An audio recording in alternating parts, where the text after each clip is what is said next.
are live, you are live. Hello everyone, and as you can see, we've got off to a great start this morning, and that's all thanks to Jamie, who's out on the other vehicle. She found the tracks of these Birmingham male lions,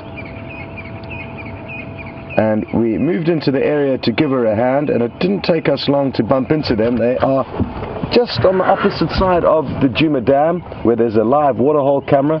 And a big thanks to Kevin for all of the updates. Kevin was watching the Djuma waterhole camera last night, and the interesting thing is he heard these lions, but I don't think he could actually see them.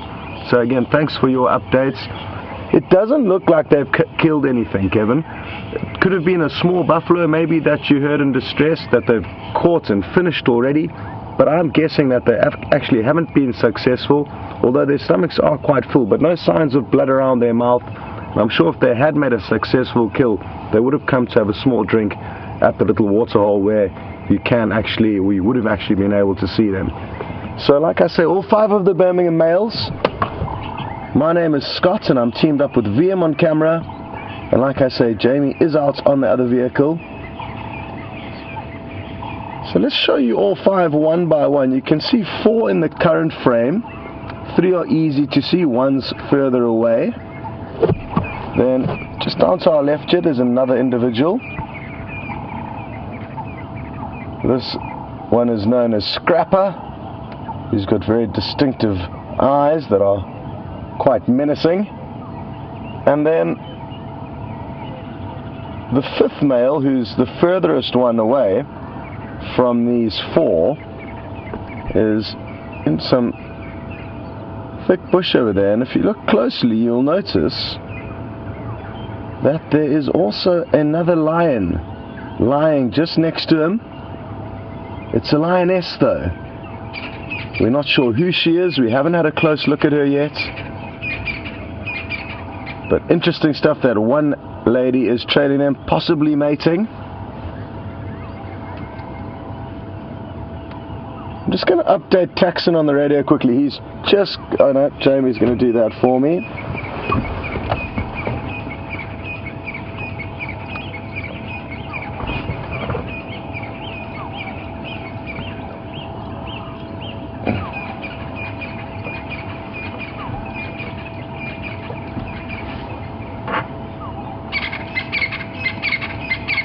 We've got some more interesting updates that have come through from Karin, Ravi and John, and it's going to help us piece together the puzzle of what may have happened with these lions last night. And all 3 of those people mentioned that they heard buffalo that sounded like they were in distress, that they were running. And interestingly enough, just before we got here, I didn't mention to VM that it looked like a herd of buffalo had moved past that little waterhole, but in the general area there was a lot of churned up earth where their hooves would have been moving at high speed. So maybe these lions did have an attempt at trying to catch a buffalo, but were unsuccessful, as predators most often are. It's the prey that are more successful at escaping. But these 5 boys certainly do know how to bring down buffalo. But even still, with all their size and strength, it's not an easy task.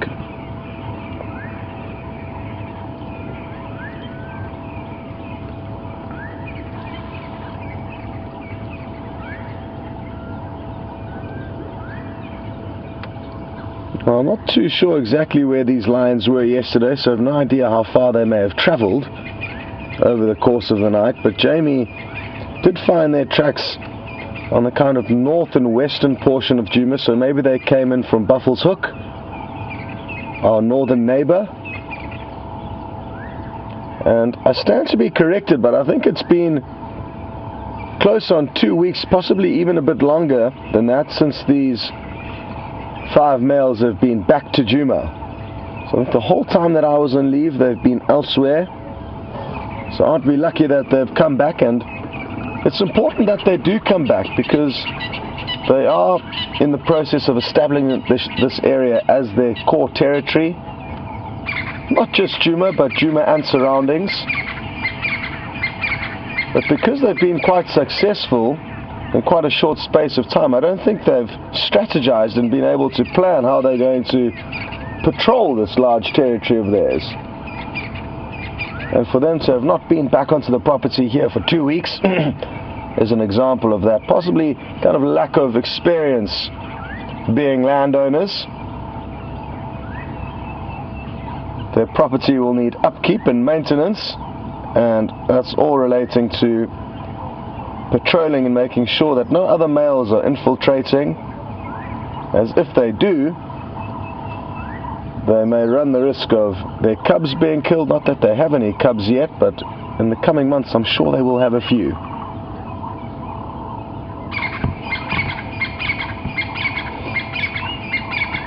Now if some buffalo come down now, we will get some action. But for now they're looking quite sleepy. Oh, you see, just as I said that, something's got their attention. What is it?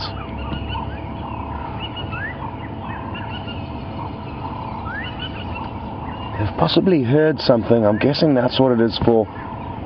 These toots have picked up their heads so quickly. Look at how beautiful they are in this morning sunlight. But obviously nothing too serious.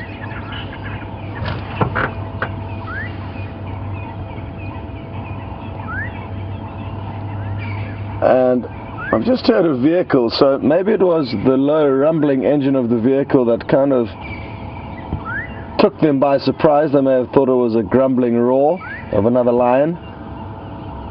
So even the animals make mistakes. It'll be a very common sound for them, the audio of a vehicle, which they've become very used to and shouldn't be scared of. But I made a little mistake there.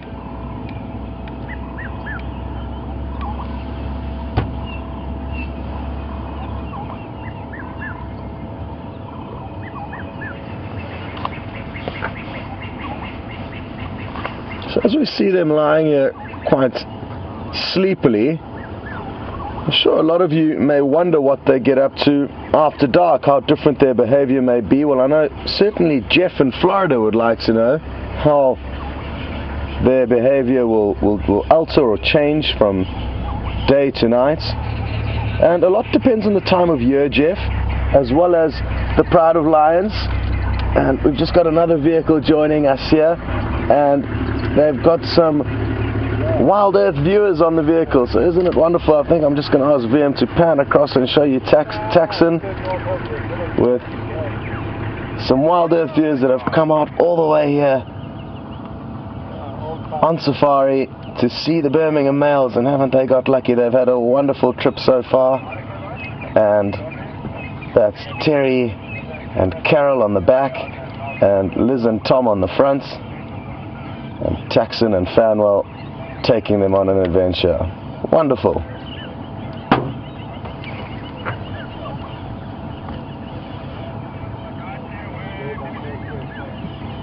Sorry, Jeff, back to your question. Their behavior will generally be more active at night, and that's across Africa. They have the ability to be more successful, or potentially more successful, at hunting at night time, with the cover of darkness aiding them. And it's also generally cooler. So in all the areas I've worked, lions have definitely done the majority of their movement at night time, and the majority of sleeping during the day. Cubs will also kind of just fit in with the rest of the pride. They'll start moving with the pride from about 3 months of age, so, and even younger than that. But they will also be kind of on the same wavelength as their parents. It's a good question, Jeff, because we don't spend much time out at night, so it's difficult to know exactly what goes on. But hopefully in the future we will be afforded to, with the right technology, to go out more at night time and get a better insight as to what they do, because so much of our time that we spend with them is while they're asleep. And I think our odds would be a little bit better if we were out at night.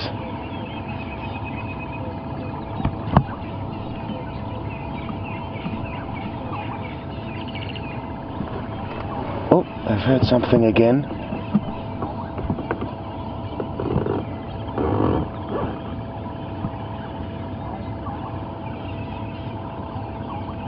Interesting stuff. But, again, possibly a false alarm.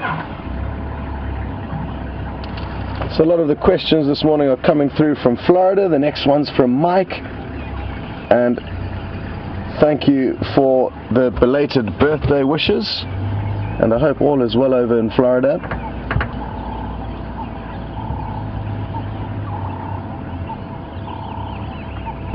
And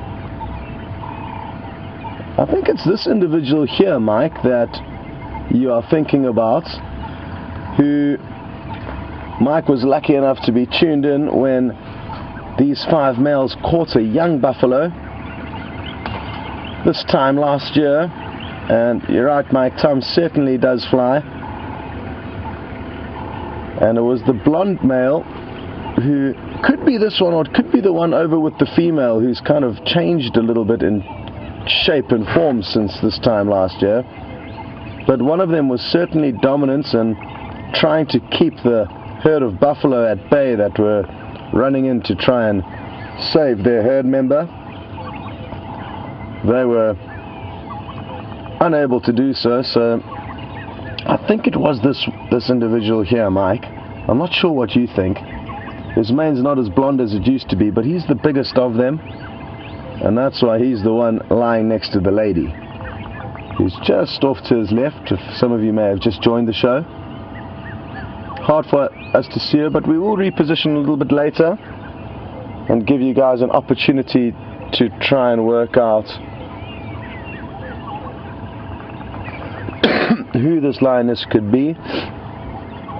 And thanks for all the support coming from Florida this morning. Now it's Liz in Florida, who wants to see that 5th male, which we've just given you a glimpse of, but like I said, we will reposition, and we'll maybe just give Taxon a few moments over there. He's on that side of the sighting now, and then we'll move across a little bit later. What a great start, and again, big thanks to Jamie, who was out, found their tracks, said they were heading in this direction.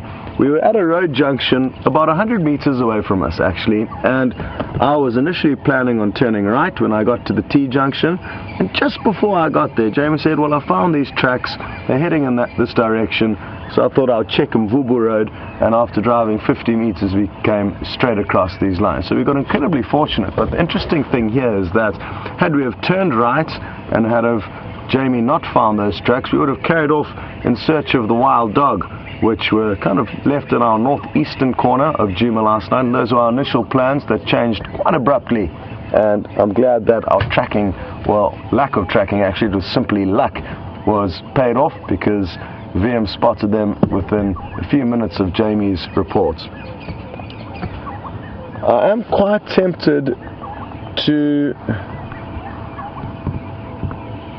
still go searching for those wild dog, but there's a lot more time this morning, and we may head off and do that a little bit later. I still have not seen this pack of 3 adults and 11 pups, so looking forward to changing that.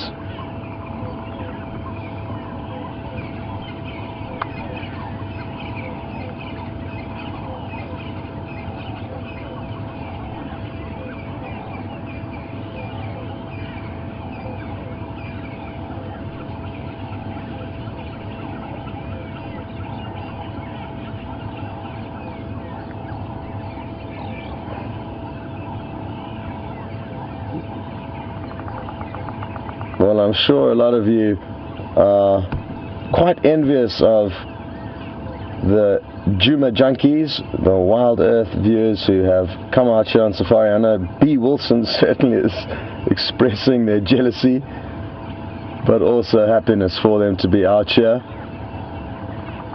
And you're right, it's a huge privilege to come out here and be on safari, and I hope many more of you will also be able to get here at some stage. If not, though, we'll continue doing our best to take you out on safari daily.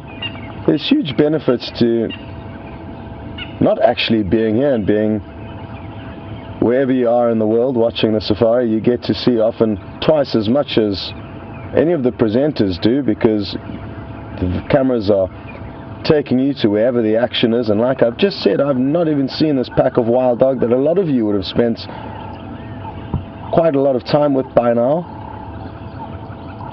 but I'm out here daily and not seeing that. So there are benefits to being at home. I guess it's similar to the benefits of watching a sports event at home as opposed to being at the stadium. You get to see the highlights and all the good shots and all the good angles.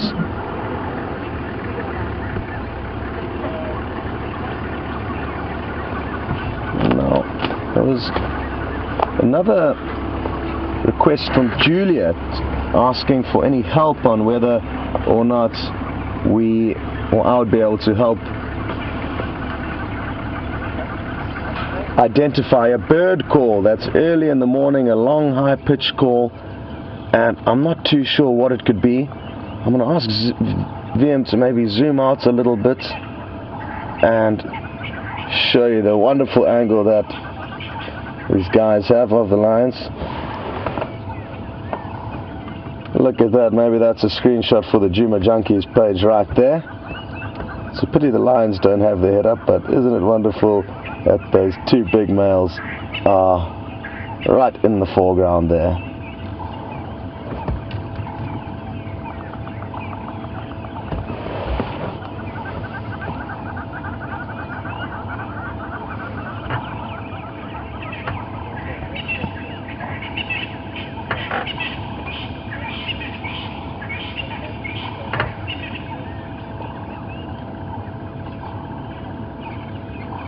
So just to recap, for those of you who may have just joined the show, it's great that the 5 male lions that we're looking at now are back on Juma. It's been a while since they've been here, and they've been elsewhere, all around us really, and it's important that they continue to manage and patrol their territory, but they could well keep extending the size of their territory so that it becomes almost impossible for them to monitor it successfully or effectively if all 5 of them stick together.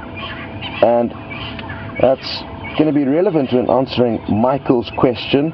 He's interested to know if these 5 will stay together for the future years or if there's a chance that they will split up, and depending on how successful they are, Mike, there is a strong chance they will split up. Not permanently, but they'll kind of move into little groups, either of 2 or 3, not necessarily fixed, that may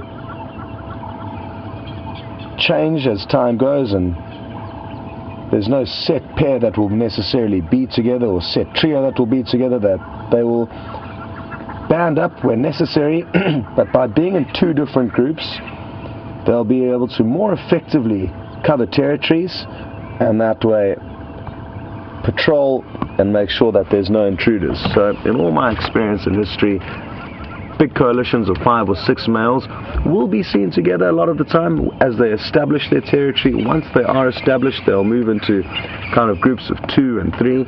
But if the need rises, there's a fight nearby, there's other males coming in, they can call their coalition members from nearby, and they'll band up as all 5 or 6 again and get rid of any harm, and then split up, and that way more effectively patrol. So that's usually how it works. Also, if there's a buffalo kill, for example, we're going to send you across to Jamie quickly. She's got something interesting. You'll be back with us shortly.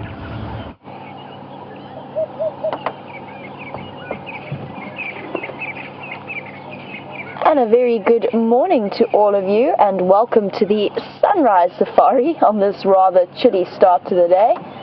And it seems as though the dwarf mongoose agree with me. They are all sitting on the eastern side of the termite mound.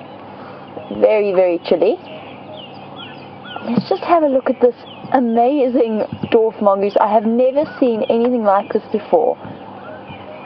And as far as I can tell, I don't think this one is covered in ash or anything like that. It's some kind of color variation, I think. It looks, I don't know, it almost looks like it's got face paint on, Halloween face paint. that hasn't washed off. Its face is almost completely white.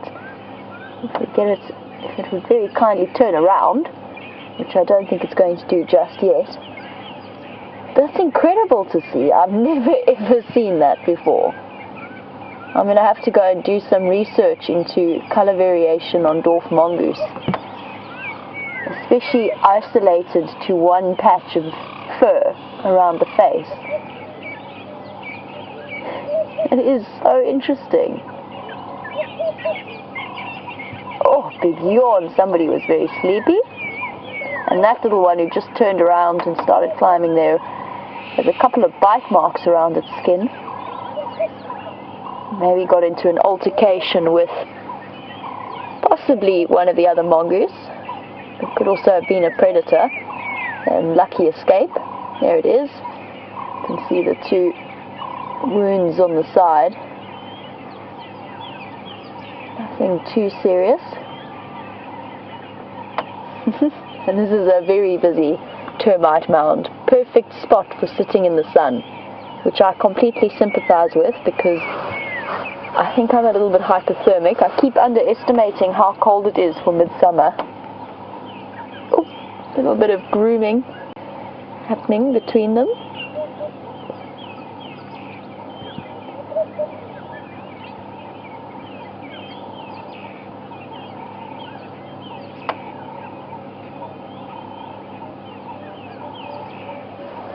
As I said, just chatting a little bit earlier, there's the one with the injuries that I was speaking about.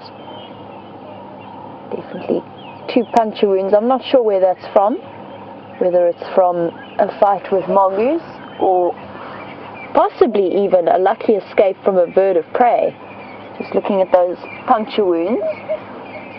And dwarf mongoose, despite their small size, are not without their own defensive strategies. They've got teeth and claws and loose skin, and they're definitely going to fight back if threatened. It could be that this one had a lucky escape. Let's go back to that one because he's turned around. Look at that. I'm trying to look through. Wow. Don't you think it looks like he's wearing Halloween face paint? It is definitely his fur. He's not... It's not anything else. It's not a skin disease or anything like that. He just has white fur. Please take lots of screen grabs, everybody, and send them through to me on my, not only on #SafariLive, but also my Twitter account, because I really want to have a look and see what this is. If it's some kind of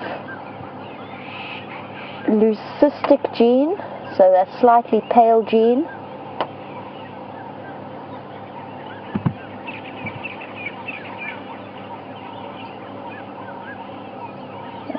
One thought that did occur to me was that something gave him a little bit of a fright. But I can't see anything. It's definitely not us. Christy, you were wondering whether or not they go grey with age, and that might be the case. I have never heard of it, and I certainly have never seen it. You might get a patch of grey around the muzzle or something, in the way that your pet dogs or cats might do, especially dogs. But to have an entirely white face, I don't know. That's a new one for me. I'm going to have to go look it up. We know that there, of course, are lots of animals out here with color variations, and there's leucism as well as albinism and melanism, all different genetic variations. It really looks like a Halloween character.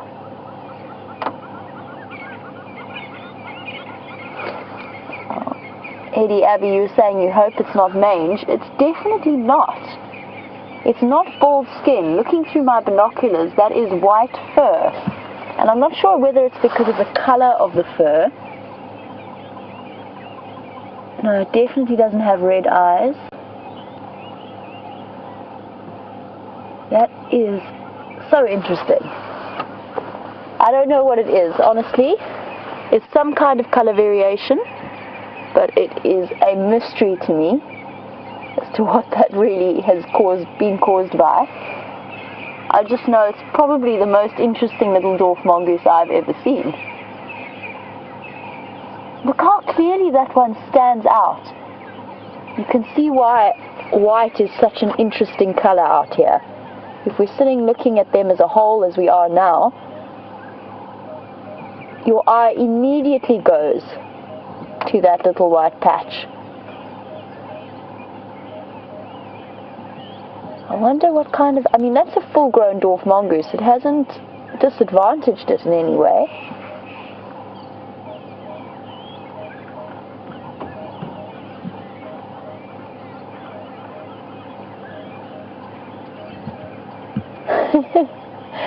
Donovan? Maybe we do have the beginnings of the white-faced mongoose new species. The other mongoose don't seem to mind. An important lesson in tolerance. Wow. And then that brown strip down the middle. Perfectly symmetrical.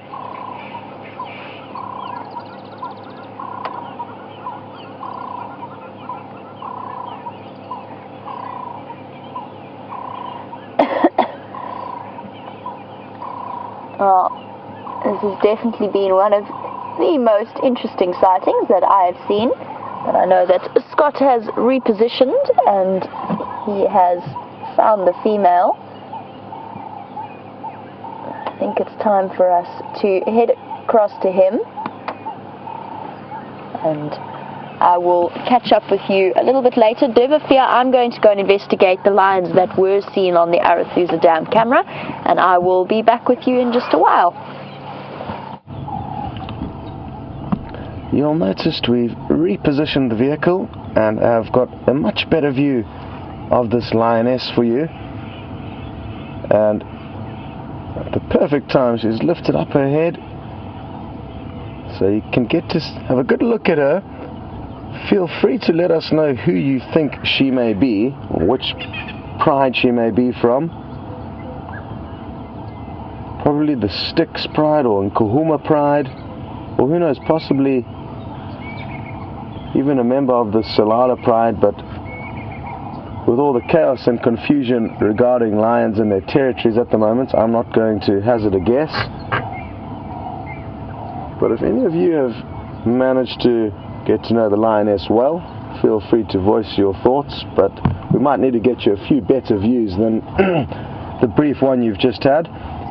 Then the largest of the 5 Birmingham males is lying off just to her right.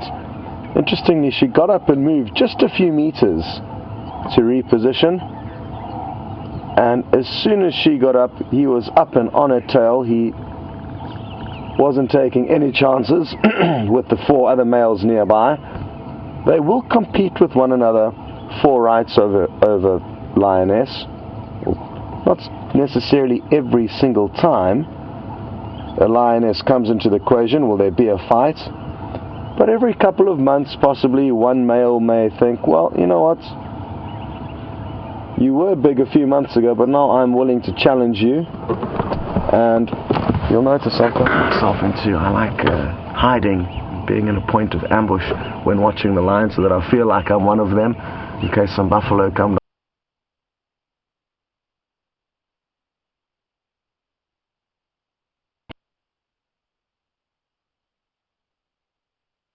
Position where we're ready to pounce. I'm only kidding, this was just to get a good view of the lioness. And I was also telling the viewers on the other vehicle that I promise I'm not hiding from them, because it appears like we are in hiding mode here. But like I was saying, the males will compete with one another for ladies. And one thing we were chatting about earlier is how coalitions of males may split up. And one reason why some of the lesser males may enjoy splitting up is that it increases the second in charge's likelihood of mating.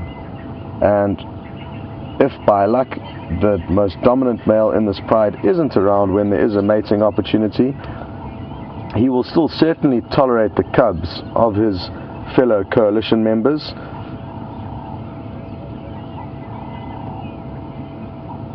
whereas they certainly will not tolerate cubs sired by males of another coalition.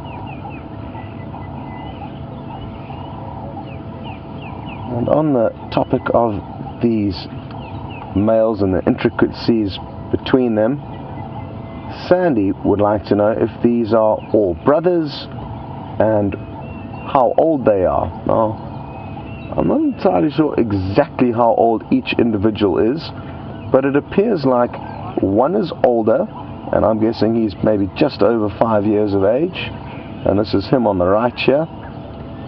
Then 3 that look to be the same age, so those could well all be brothers from the same litter, and then 1 that's slightly smaller, who could be a cousin. So it's an older cousin, 3 brothers and a younger cousin, as far as I'm aware, but they all would have been from the same natal pride, so they were all born and raised together, but at slightly different periods possibly. And usually that's how coalitions are created. They are created by luck, and it's brothers and cousins that can band together when it's time for them to leave home. It's not the only way that it works though. You will find scenarios like young Junior in the Nkuhuma Pride, 1 young male who's unfortunate in that he doesn't have any brothers or cousins that he can head off with, so he'll head off on his own, and he'll be in a situation where he may need to join up with other males, possibly youngsters, or possibly even an old male will accept him into his territory. But there's no fixed plan or path for any young male lion, so it'll be interesting to see what does happen in his future. These guys are lucky. It's not normal to see 5 together. Not normal, but they are very lucky to be all together.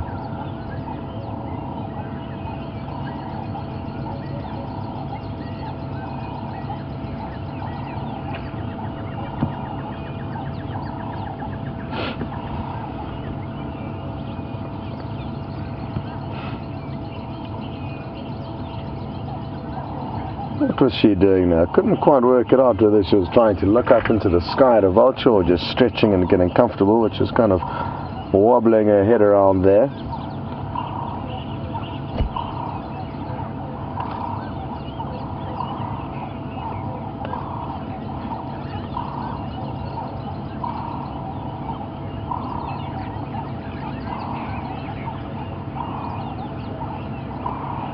Now, I'm not sure what you guys think, but at the moment there is not too much going on here, and I'm thinking this afternoon and this evening is going to be the time that we should invest with these animals, and for now we could possibly go and look for something else. Now, there's no guarantees that a herd of buffalo doesn't arrive here in the next 10 minutes and an almighty battle ensues, so it would be a gamble to go elsewhere, but I think one that kind of makes sense. But send us through your thoughts on #SafariLive on Twitter, or send an email through to questions@wildearth.tv.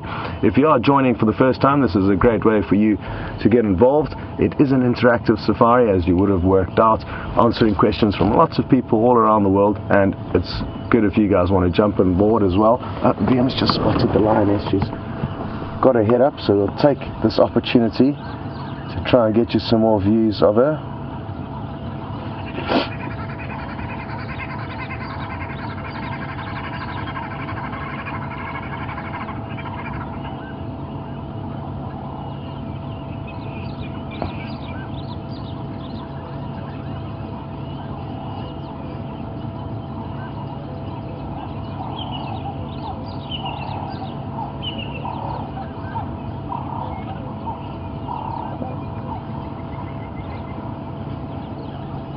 So we've got a few comments through, one from Janet saying this could possibly be the missing lioness from the Salala Pride.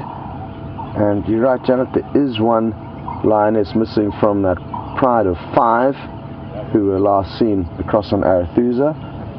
So it's a possibility. There's another comment through from Blair saying that one of the Styx lioness has been spending a lot of time with the Birmingham males apparently. So thanks, Blair. helping narrow down the options as to who this could be. I wonder why she is hanging out with him. That's another question I guess a lot of you are asking. He doesn't appear to be moving effectively. Anyway, Jamie's got some exciting news and we're going to send you straight across there. Enjoy.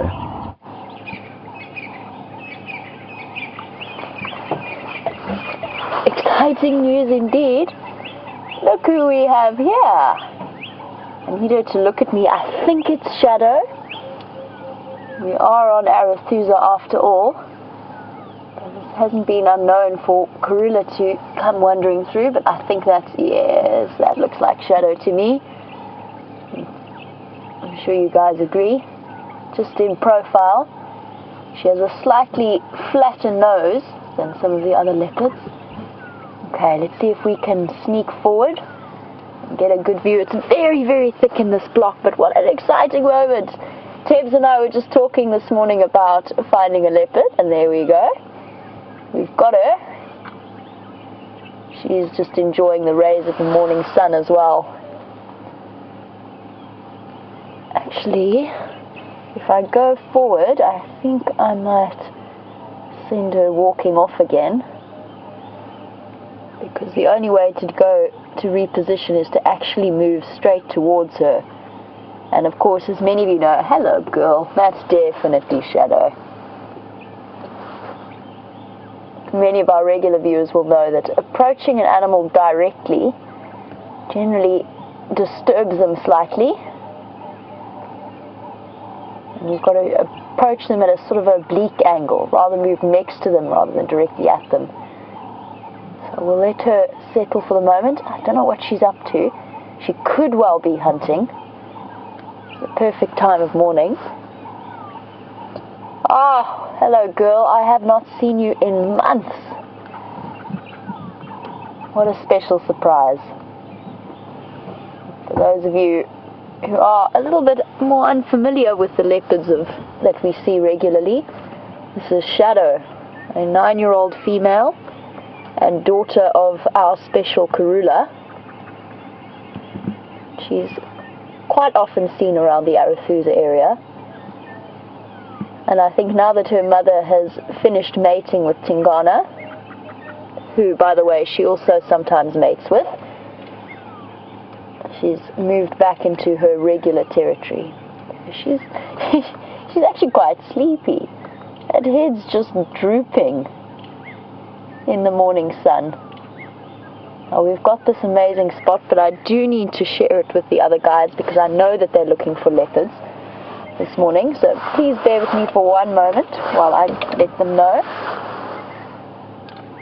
Our morning station, I've got visual of Shadow in the block south of Zebra Drive, I think between the junction of Shortcut and Tandaluka and Ellie Alley.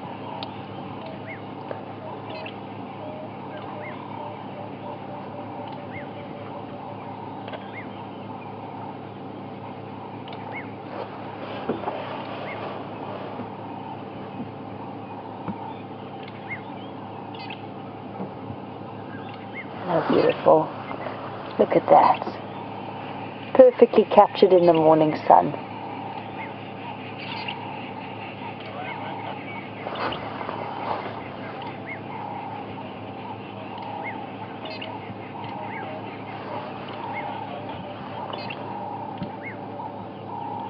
You can see every now and again she looks up and then her head droops, almost like she's having a cat nap.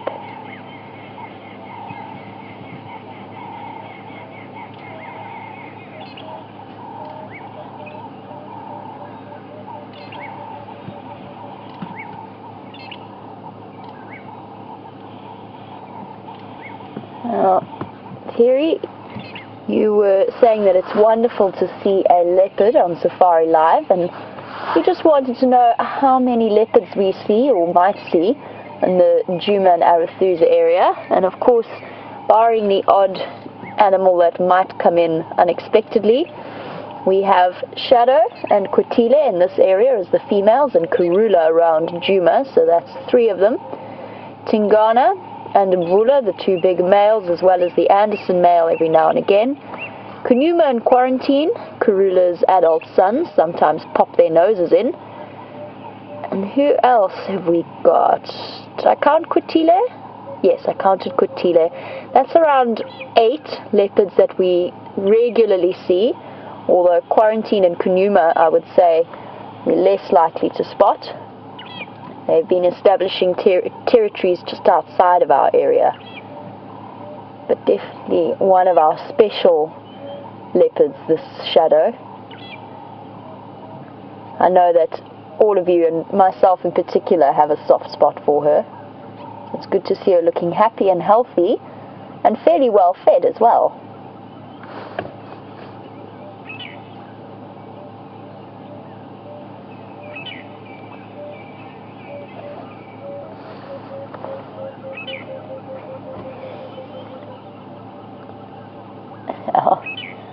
Mike, along with many others, have suggested that maybe she looks a bit sad. Personally, I think she looks a bit sleepy.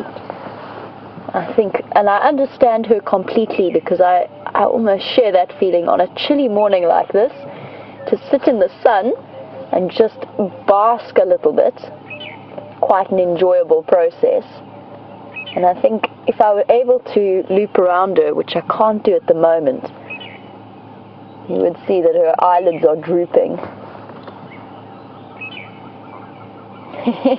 She is, from my angle, which is difficult to show you from because I'm slightly lower than Tebs, but she's just sleeping.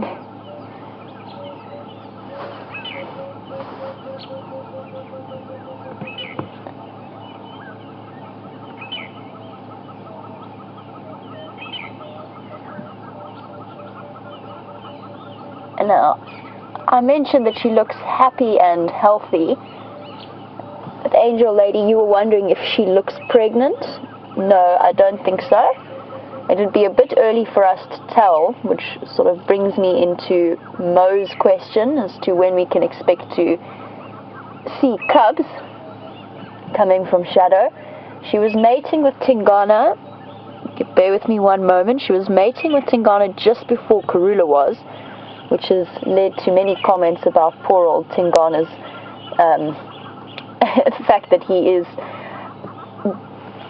under attack from all of the lady leopards in this area. Now, the gestation period is about 3 months if the mating was successful, which isn't always the case. And her last two have not been, or her last one was definitely not successful because she mated the second time with Tingana. So we're looking at another 2.5 to 3 months before we really start to see signs. It's between 100 to 105 days gestation period. And again, that just depends on whether or not that mating was successful, especially given the fact that Tingana has had to mate with so many other leopards recently.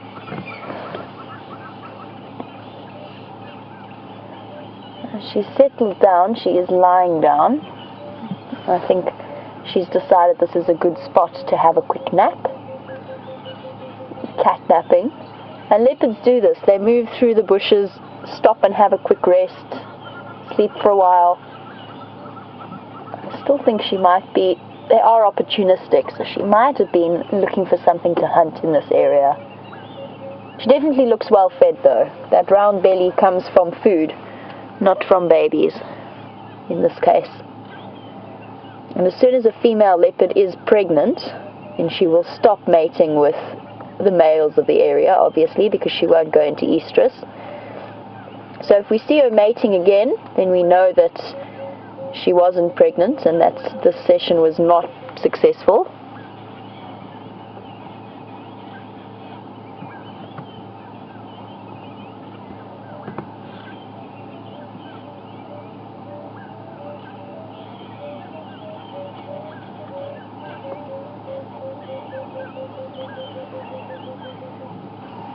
Well, I really want to be able to reposition to get you a nice view of beautiful Shadow.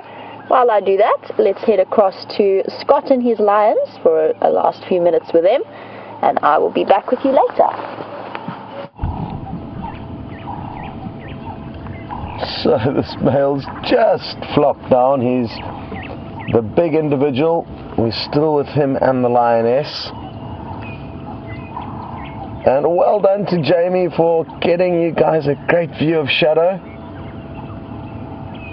Incredibly lucky we all are this morning. Big cats all over, which is wonderful, because there have been a few dry spells over the last couple of weeks and days.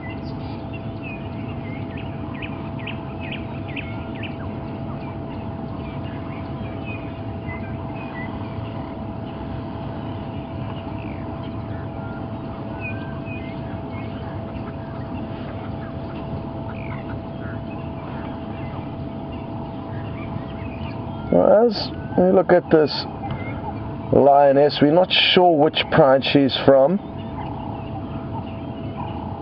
but Barbara in Texas would like to know what does her future hold? What is one lone lioness doing with these 5 males? And you'll probably find she's either seeking security with them, so she may have lost other members of her pride. I mean, that's one possibility. The other possibility is that she knows that she needs to forge a relationship with these males. So by spending time with them, kind of winning them over, it'll increase the other lioness and even possibly young males within her pride's chances of survival. Those are 2 variables. The other third one is that she's simply coming into season. These are her best possible options at the moment in terms of males to mate with, and she's getting ready to do that. So she's not necessarily a lone lioness, she's merely alone at the moment, and may well join back with her pride when the time needs be.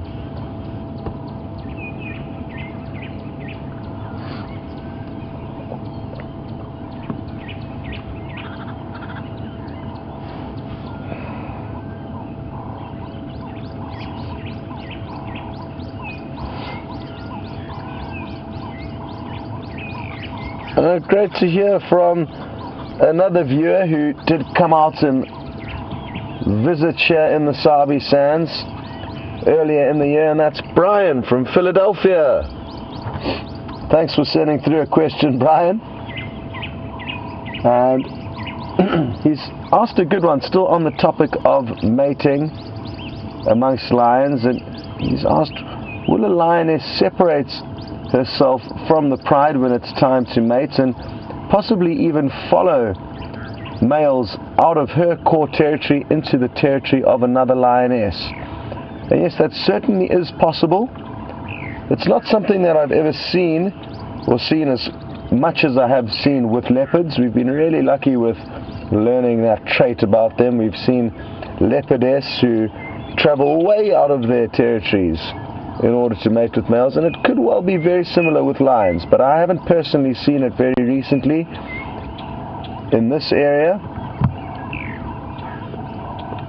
But most lioness, I guess, will possibly need to take that risk in order to mate with the best possible male, and they will also know that by traveling with 5 big males, even if it is out of their core territory into another lioness or another pride of lionesses territory, the protection that these 5 males will offer them will probably be what causes them to feel safe in doing so. So good question, Brian, and good to know you're watching. I hope all is well in Philadelphia, and let us know when you're planning your next trip out to visit. The other lions, I'm just going to creep forward a bit, so just up ahead, so we'll have one last look at them quickly. There's one you can see there. I'm just going to drive ever so slightly into a little gap here, where we'll be able to see, I think, all 4 of them. Yeah, kind of. Won't be the best view of all 4, but they are all out here. So for those of you who have joined recently, we're going to give you one quick glimpse of them before heading off. I want to try and make it up to Buffalo's Dam to see if we can't find any sign of the wild dog that were running around there yesterday.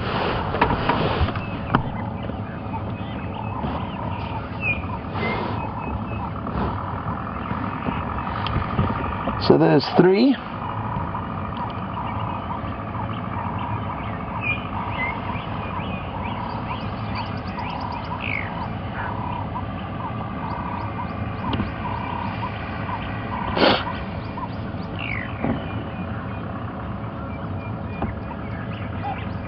I wonder what he's dreaming about.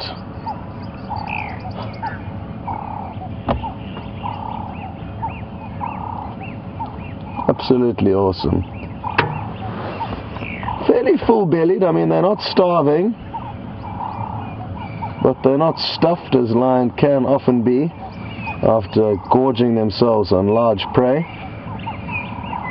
But good prospects for this evening.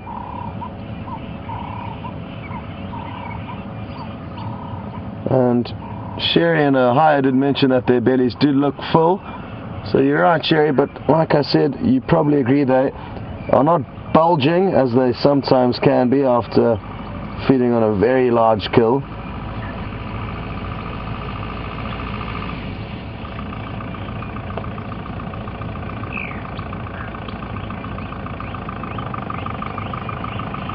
And Eddie Abby's noticed these hairy tufts off the elbows or the armpits of these lion, and you'll probably find that they're going to get even bigger. One of the Matimba males had exceptionally large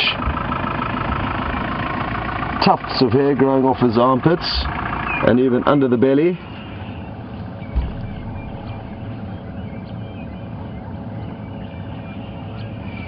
I got a question through earlier from Lynn, and she was trying to kind of work out how do these lions one day fight with one pride and the other day be mating with a member from that pride, and that's Lynn in Michigan. And it's a good question, and I guess the best way to think of it is that if you are thrown onto an island with a whole bunch of humans that you don't know, there may initially be some arguments and kind of peacocking. Everyone's trying to work out who's who and establish dominance. But after time and after a few little skirmishes, you'll probably realize that everyone's not so bad, and you work out your differences and then start moving on. And it's the same with the lions. You know, these lioness are going to be resistant to 5 males that only... Okay, we're going to send you across to Shadowland. Sorry to cut your question short, but I will continue answering it whilst searching for the wild dogs. See you later.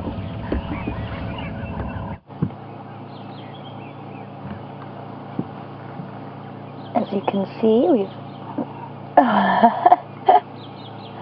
oh, exhausted cat. I was about to say, as you can see, we've managed to loop our way around and get a slightly clearer position as to where Shadow is, without, of course, sitting in the way of her son.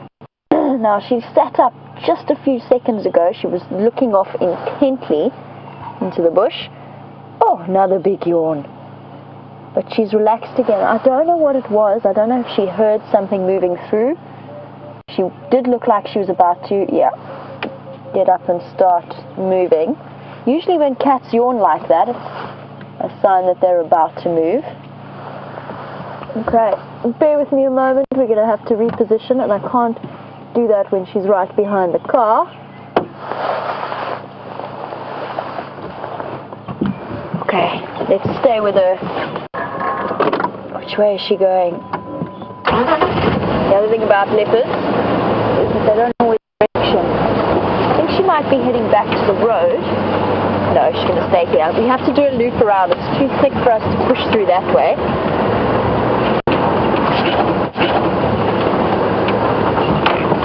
Oh, sorry, Deb. Get her.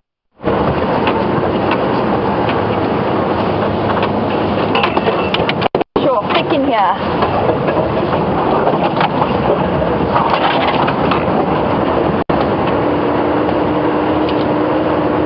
The road. It's not really what I wanted to find. I wanted to find the leopard.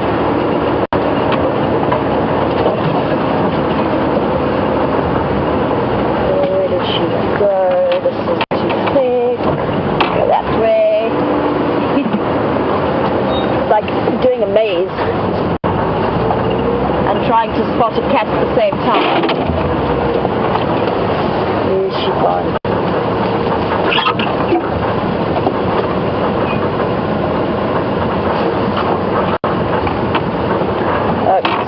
Here. do another loop. At least we managed to spend a bit of quality time with her though.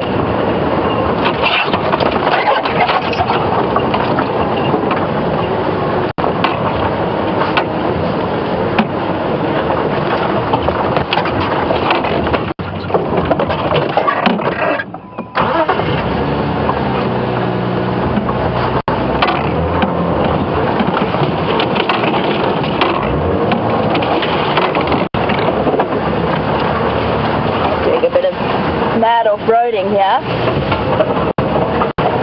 And while I do that, saw that dwarf mongoose earlier with that interesting color variation. Something that we see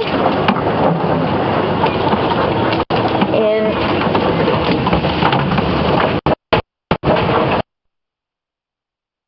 guys, I know that it sometimes looks a bit serious when we drive over trees like that.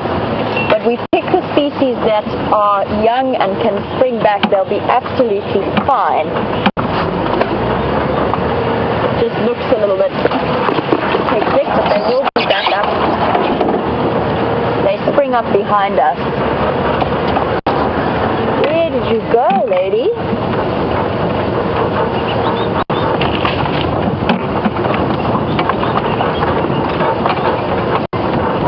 The risk of a flat tire than anything else. Now, we saw that dwarf mongoose with that incredible facial coloration. And Kelly, who's watching in Wisconsin, you wanted to know if I've ever seen a leopard with that color variation. Sorry, Gilly, you were wondering if I've ever seen a leopard with any kind of color variation like that strawberry leopard that Tara has been working with and has captured on camera traps before. And the answer is no, I haven't. It's definitely on my list of things to see. Sorry, I'm just trying to see if I can find her again. Where did she disappear to?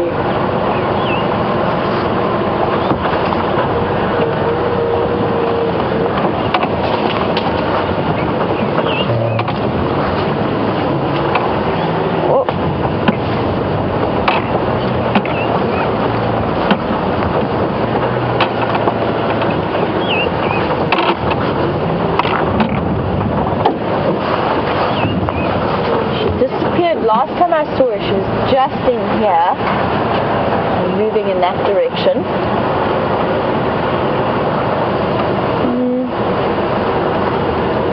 I think what we should do, whilst I try and find her again, and I think she might be heading to her favorite drainage line system, let's head back across to Scott for now, and I can focus on the search for Shadow. Be back with you later.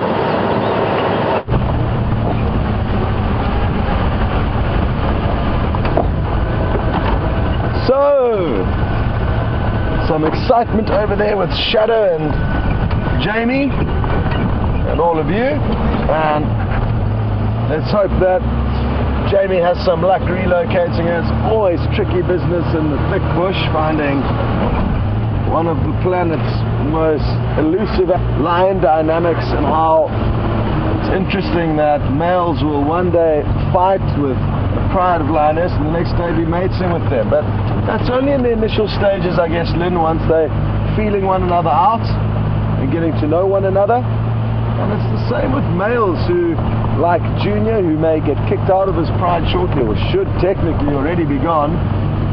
If he comes across another male lion for the first time, a big dominant male, they are going to have an altercation, not necessarily to the death, but they will work one another out, feel one another out in a fight.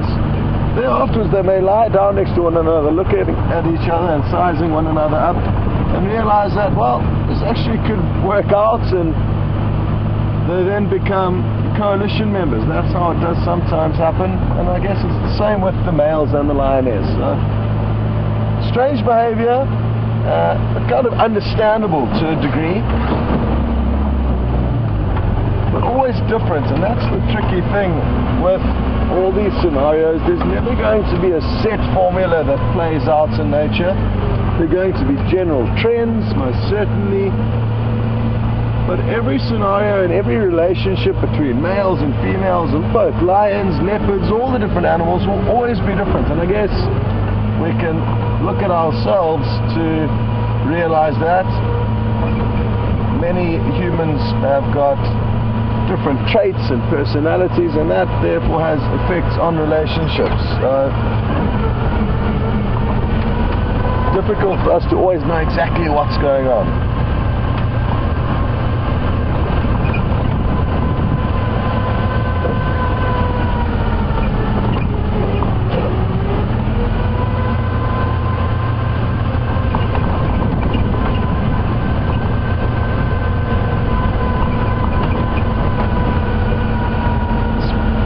Speaking of lions getting to know one another, the Birmingham boys apparently did come across the Solana pride of 5, which is 2 lioness and 3 young males. But I haven't heard anything further about that. I know Ellie, Abby and Bedros are interested to know if there are any updates on the Solana pride after this interaction with the Birmingham boys, and sadly haven't heard anything or seen anything. I'm guessing that they were just the guides in that area. I think it happened on Arathusa. We're just looking at the tracks, and the tracks indicated that there was some kind of a skirmish altercation, but up till now I haven't seen or heard any reports. Maybe Jamie knows something. But hopefully those 3 young males from the Solana pride are still in one piece. They're not in a fortunate position at the moment. At their age, for them to be in this area with these 5 males, the 5 Birmingham boys, it's not looking pretty for them. And they've already been fleeing from the 2 Matimba males that fled initially from the Birmingham boys. The Solana pride just don't seem to know where to go, or aren't picking the right spots.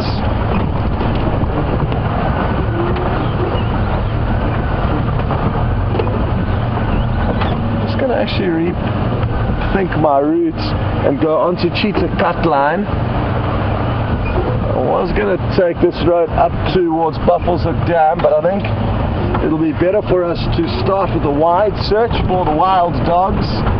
And the reason for that is that they can cover such huge distances in such short spaces of time with incredible stamina.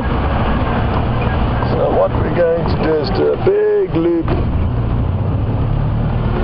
all the way around Cheetah Cut Line and then back up towards the Buffelshoek Dam.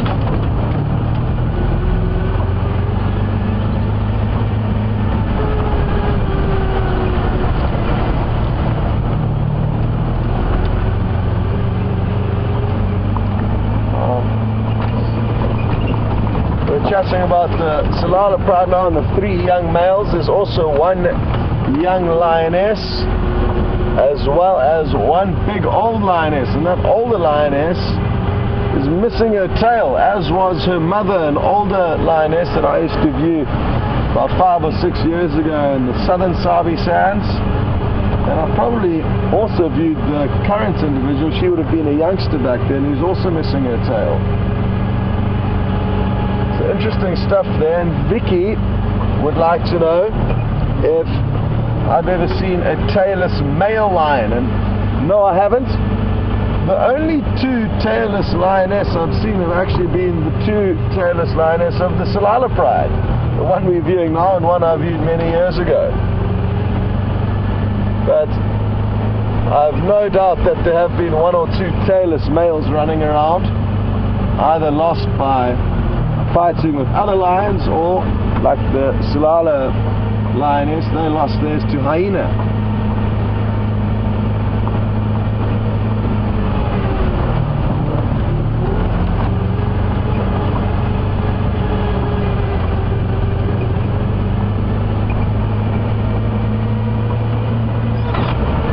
Just got a question through from Ramey, one of our seasoned safari goers. Ramey's all the way in San Diego, and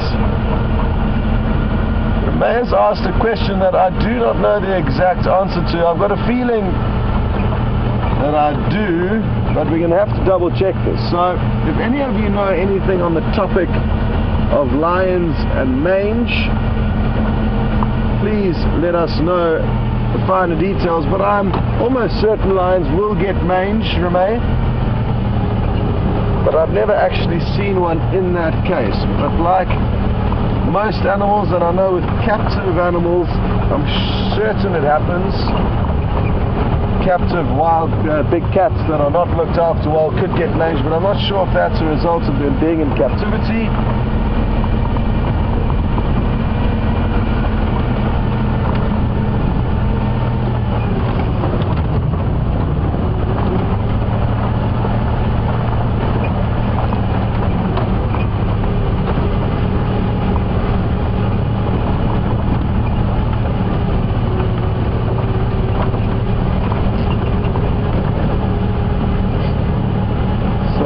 Jamie's just heard some crackles over the radio waves that there could be wild dog on Sibambili, which is a kind of strange little property. It's not strange at all, let me reiterate that. It's a kind of thin section between the northern fence and Arethusa. So they could possibly pop out onto Arethusa if in fact there are wild dogs. Jamie did emphasize that the message was a crackly one. But whether that's the same pack of wild dogs that was seen yesterday afternoon by Jamie and James, or it's a different one, I'm not too sure. I'm too far away to try and contact those guides. We're kind of just about to hit our eastern boundary, and Sibambili is off to our west. So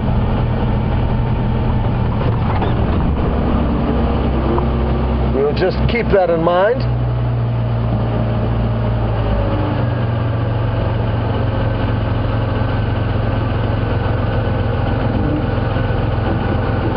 Just seeing some tracks here. They are wild dog tracks, but I think they're from yesterday. There's also a lot of hyena tracks here. And I'm just going to try and find some wild dog tracks that are nice to show you guys. But it's not going to be easy.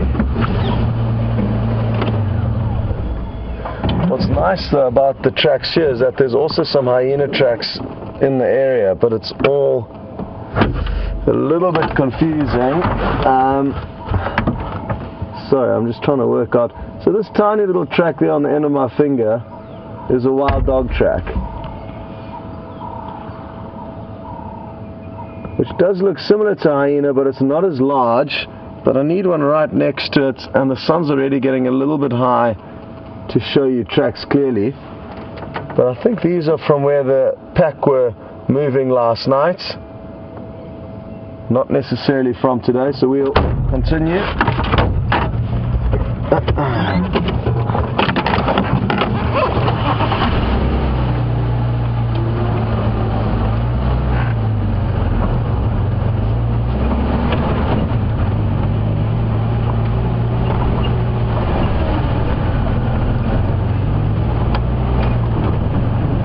Reminder for those of you who weren't on the sunset safari yesterday, we are going to be changing times for the safaris, and we're going to be heading out half an hour earlier in the morning as of tomorrow, and that's in order to make the most of the early morning sunlight and to be out before it gets too hot, when most of the animals will start becoming sleepy. So 5 o'clock start Central Africa time, and we're not going to be changing the time of the sunset safari. That's still working quite well for us, so that's still going to be 4 p.m. Central Africa time until 7 p.m. and the morning is just going to be half an hour earlier, like I say, from 5 a.m. until 8 a.m.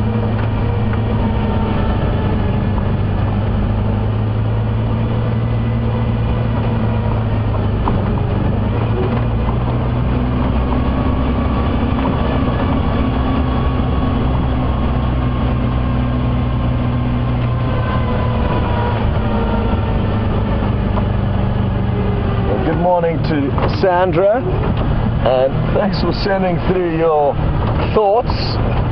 Sandra's mentioned that you can't help but wonder how many animals we must be driving past that we don't see in this thick bush. And you're right, Sandra, it would be a horrifying statistic if we knew how many lions, leopards, or any animals of interest we drove past on a daily basis. And especially on the quieter drives, we often wonder to ourselves, I wonder where, at least, you know, how close was it to us, or how close were we to the animal? But thankfully, our cameramen have got such good eyes that they are often the ones who help us, like right this second. VM helped spot this kudu, which is some quite thick vegetation. I'll see if I can reverse it a little bit, give us a moment or two. Oh, there's also an impala or three back there. We might get a little gap, although it's on the move.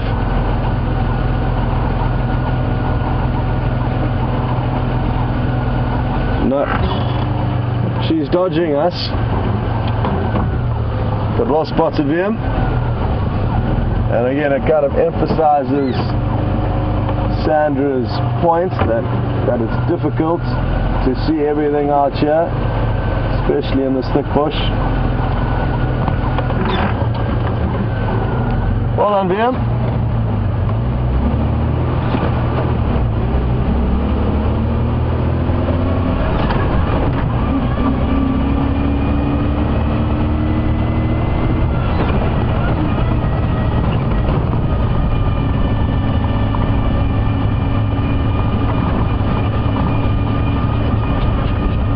Thanks to Georgianne, Lisa, and Pretty Nightmare. VM, try and go for it, bud. Oh no. So, what was happening, or what still is happening, is that a lilac-breasted roller was doing its display, its rolling display. You would have heard that loud squawking, quack, quack, quack, quack. And that's what they do as they're building up kind of steam. And what they generally do is they ascend in circles and then do this rolling. They do a combination of rolls. They do a dipping kind of roller coaster loop roll from altitude, and then once they get a little bit low, then they roll from side to side. And there's only one way to try and show that to you, and that's to go for those moments like that. But the roller disappeared behind the tree line before we could show you the bird even. Anyway, worth a gamble. Anyway, big thanks to Georgianne and Lisa and Pretty Nightmare for sending through reports that lions will in fact get mange, which I thought was the case. I don't know too much about it though. And there were also some updates of potentially the Ottawa Pride's cubs having mange. So I haven't heard anything about that. But I guess it does happen from time to time.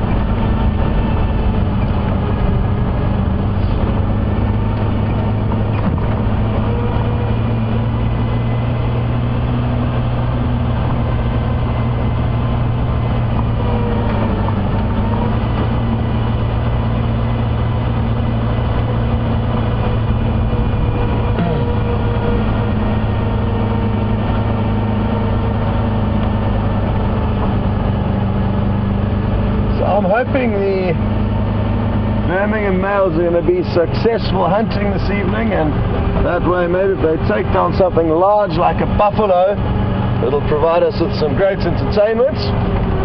However, if we're not there to see it, what it'll mean is that they should be on the property at least for 24 hours as they begin to try and consume and finish off this buffalo. Now, that lioness would certainly aid in hunting if they were on the hunt tonight, so she would help them. And even she would maybe take down a small kill like an impala and be the breadwinner for those 5 males.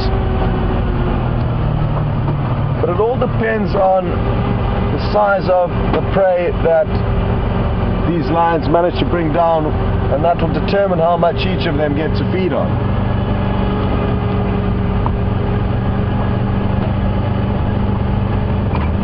because Lori in Wisconsin's interested to know, will that lioness get any food while she's with those 5 males? Because on a carcass, lions will compete ferociously with one another for rights to feeding. But there's so many variables, Lori. Like I said, if she takes down an impala, they will take it away from her, all 5 of them. But then amongst the 5 of them, probably only 1 or 2 of them will get the majority of that impala. Maybe even 1 will get the whole thing. Whereas if it's a buffalo kill, there will certainly be space for all of them, and she'll get more than enough food. So, depending on the size of the kill will determine how much food she gets. But if they take down a buffalo, which is their kind of usual prey, there'll definitely be a spot, maybe not at the head of the table, but certainly somewhere for her to have a snack. And this is the animal that they could well be snacking on. Somewhere in there you'll see a dark shape of a Cape buffalo. And what we're going to do is just work out which direction they're moving in and then try and get you a closer view. I don't think you can see anything at this stage. You reposition ever so slightly.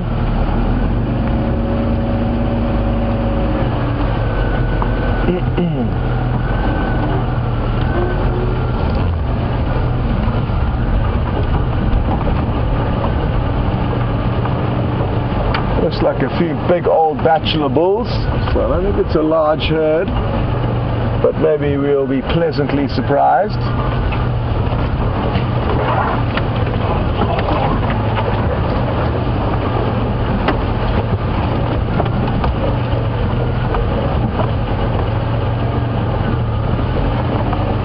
Well, 3 of the big 5 this morning, not bad going in terms of the high profile animals.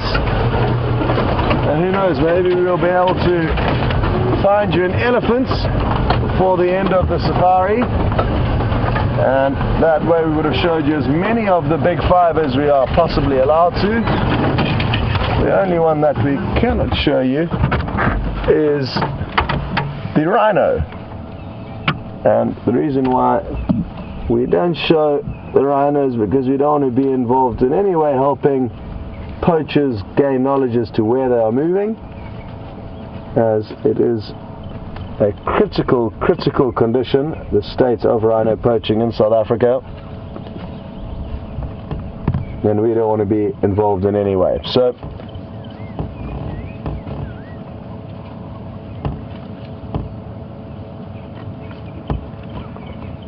just buffalo bulls it looks like for now. There's a herd of about 30 or 40 of them kind of bands together, quite a large breeding herd, or sorry, bachelor herd.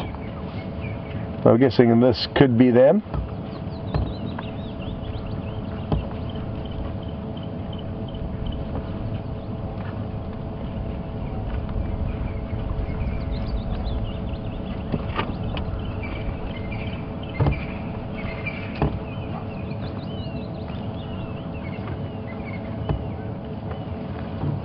Jamie's still trying her best to relocate on Shadow, but hasn't had any luck yet.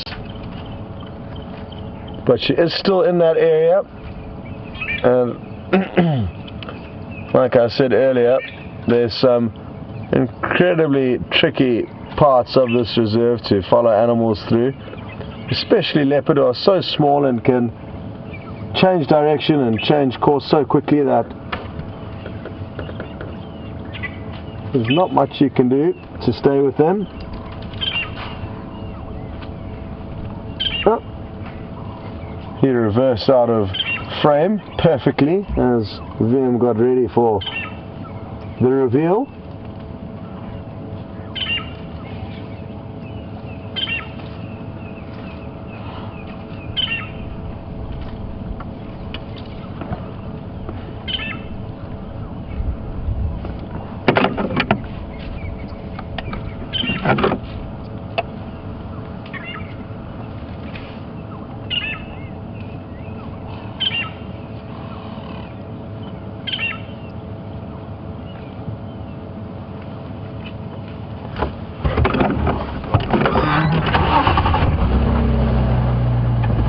Well, this is not the most picturesque sighting, so I think we should carry on and set our sights for something else. It's a bit thick in here and we're never going to get sustainably good shots, so just a little glimpse of the Cape Buffalo.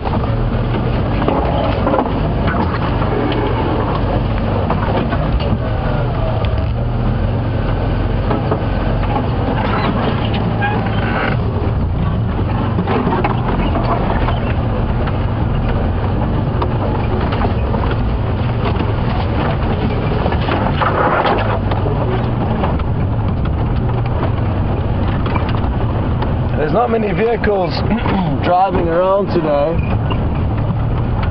so I haven't heard many updates on the radio. It sounds like there's nobody on Buffelshoek. It was just Jackson that was out. Jamie's gone across to Arathusa, and that's the sum total of everyone driving around the properties that we can traverse here.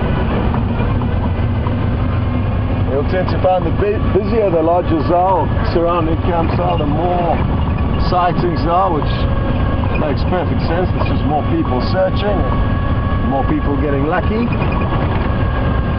But there is a great sense of freedom when there isn't anyone around, and also that kind of exciting feeling that you know there's many areas of the reserve that haven't been checked. So everywhere we go now, there could be a surprise waiting for us.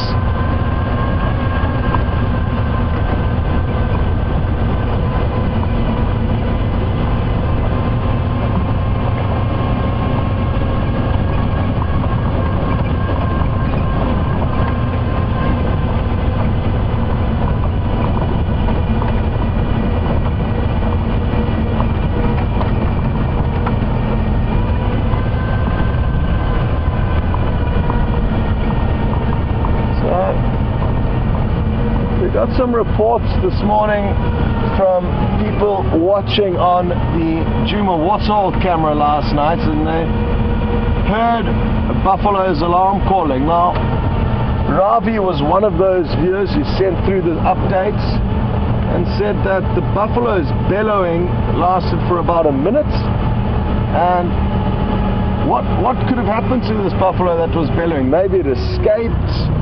It's highly unlikely, Ravi, that hyena would have stolen anything from 5 big male lions. You'd need 30 hyena to do that. And in the Sabi Sands, where hyena very infrequently do chase lion, I would say that is close to impossible. So not likely that it was the hyena.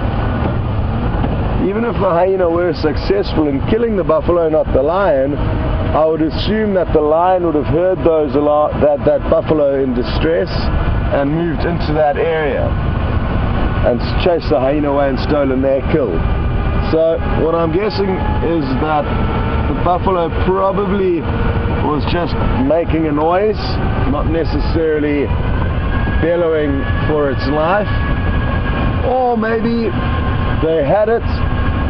The rest of the herd regrouped, chased the lion away, and it escaped and ran off with the herd. That's a possible likelihood. Or one final analogy, or one final theory, is that they caught a small buffalo. That they've fed on, licked their lips, cleaned their faces, and it doesn't even look like they've fed on a buffalo, a large one. So, yeah, difficult one, Ravi. Difficult to read into sounds of the night. But thank you very much for those updates. And I guess a lot of what goes on here will only ever be known as theories as to what may have happened or what may have caused it to happen. Unless you're there to see something, you can never be entirely sure as to what caused it or what went on.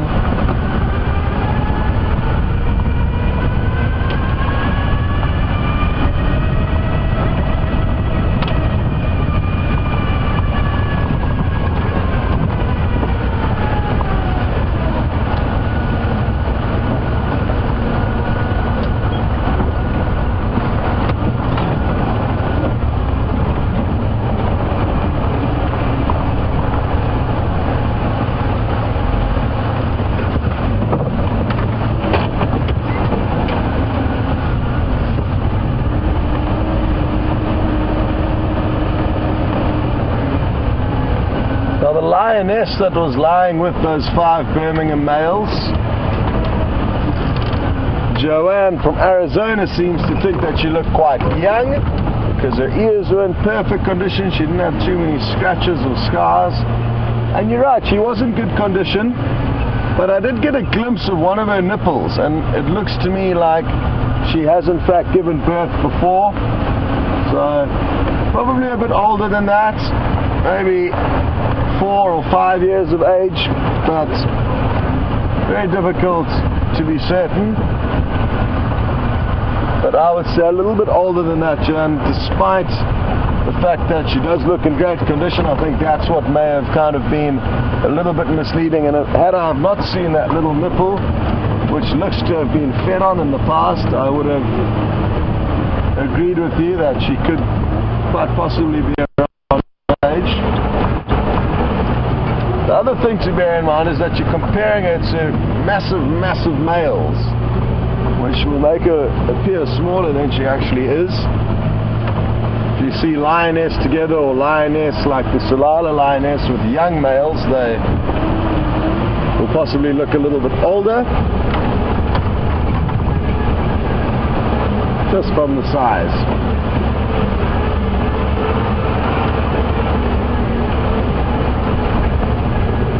What would make our lives a lot easier is if all of the lions had big numbers on their bottoms. We can know exactly who's who, because at the moment it's been doing a lot of guesswork. If they're all just numbered, it would make our lives easier, but we don't want that. I'm only kidding.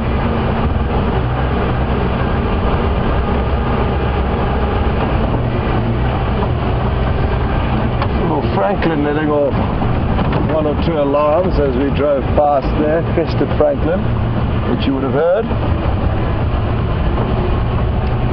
So we're going to be approaching the dam in the next minute or two, and let's hope that there's something there. And Mike in Florida has just asked for us to keep an eye out for any kingfishers. And Mike, I've got good news. I think we are going to be able to find you a malachite kingfisher, a tiny little kingfisher, incredibly pretty, that I've noticed lurking around Buffelshoek Dam. Interestingly enough, the same thing happened last year. Well, I only arrived this time last year, but I remember a malachite kingfisher or 2 around Buffelshoek Waterhole, whereas in the winter months they appeared to disappear. Not sure where to, but since I got back from leave about 3 days ago, I think, came up here in the evening and saw a malachite kingfisher washing itself in the evening. And I'm guessing it's still going to be here. There's also a chance of seeing pied kingfisher, slightly larger, as well as the giant kingfisher, but we don't archer, not very commonly, so that would be a surprise.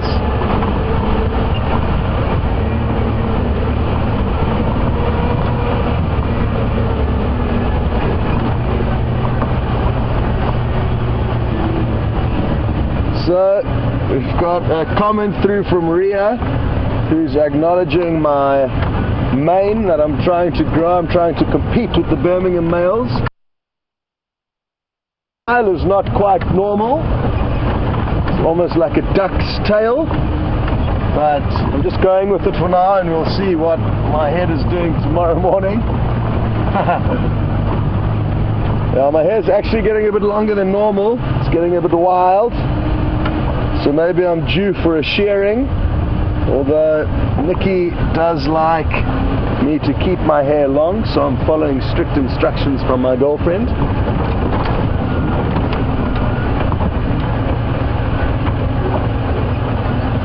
Oh wow, we are in for a little treat here. Some surprises.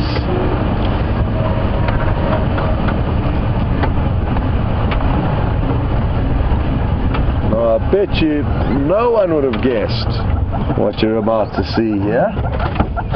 Not 1, not 2, but 3 hippopotamus. Very pleasant surprise. as the water's dropping, and this is the most hippo I've seen here in months. It's basically just been 1 or 2 for the whole of the winter. You'll also notice the bird on that very scarred back of the one hippo. Look at those scars. That is remarkable. So that hammerkops there. Oh, looks like it's seen something to catch. Got a hornbill calling above us. That's the noise you'll be able to hear very clearly, sitting in the torchwood tree above us. I cannot believe how hectic those scars are. The hippos are ferocious fighters.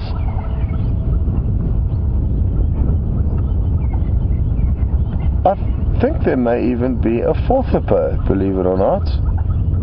It must be a youngster just on the other side of the scarred back. I saw what looked to be a little head moving. So keep a close eye. Now, I know some of you were in this area yesterday with James and Jamie and the wild dog sighting. So please let me know if there were in fact 3 hippo here, or if this is a new development from last night. There goes the hammerkop.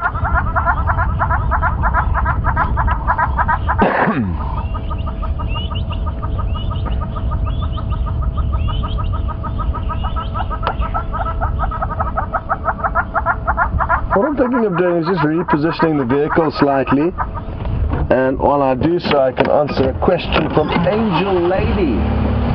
Hello Angel Lady, what an interesting name you have. And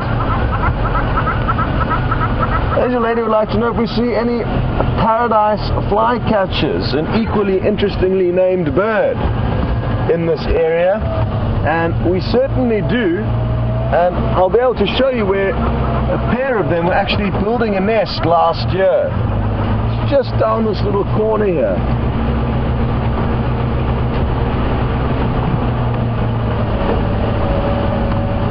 Just got a little spider web over the lens there. That's what VM was removing. So Angel Lady, just off to our right, in this tree over here, last year there was paradise flycatcher nesting just in these branches over here.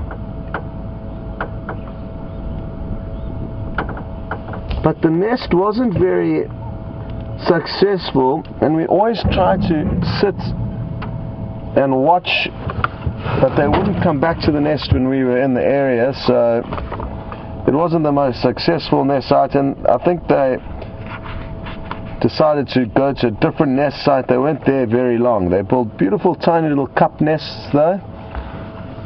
And for those of you who don't know what the paradise flycatcher looks like, it's an awesome bird. The males have got an incredibly long orange tail streamer, and the female basically looks exactly the same as the male, barring this tail streamer. So we're going to keep an eye out for those, and we will certainly be able to show you some in the coming weeks, I can assure you.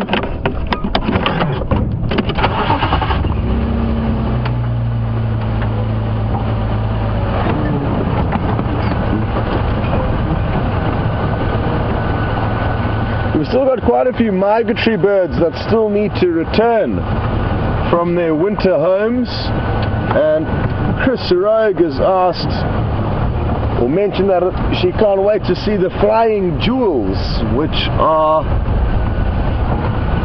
the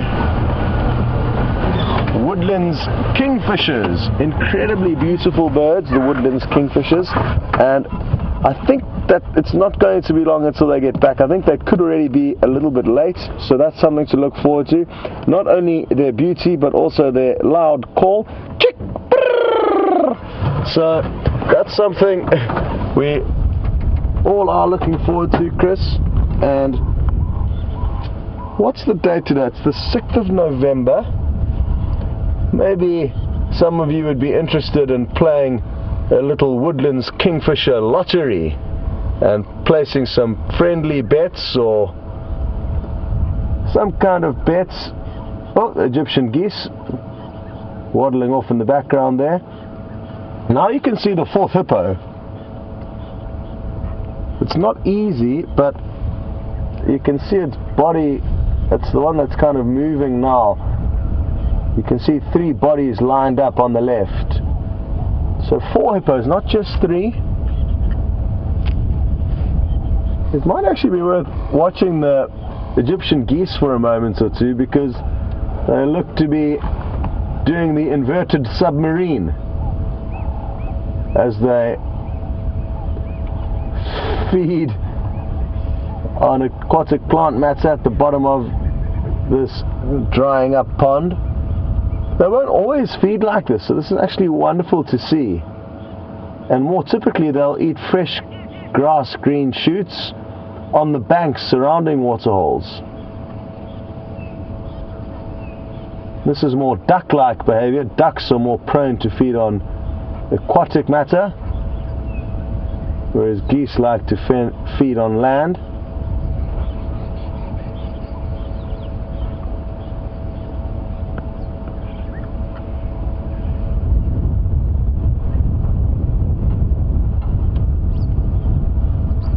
Oh, that's a youngster on the other side there. Look at how awesome it is. It's climbing up onto mom or dad, the incredibly scarred individual. Look at this. Cute. Shame, look at those scars though. Very deep lacerations. Thankfully hippo have got very thick skin, so the wounds, as bad as they appear, often don't affect any vital organs.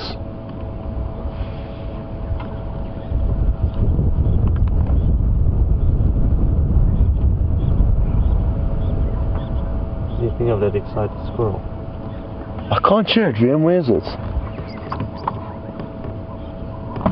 Sounds Liam can hear a squirrel, and I've just started hearing it now. Maybe we should drive across there quickly. I'm just going to cup my hands behind my ears. It's quite windy, so not easy to tell exactly where this noise is coming from. And by cupping my hands behind my ears,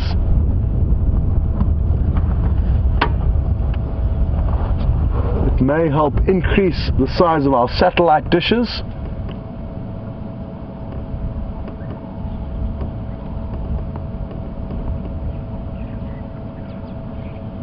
And that way be able to get us a little bit closer straight into that area. So let's drive up there quickly.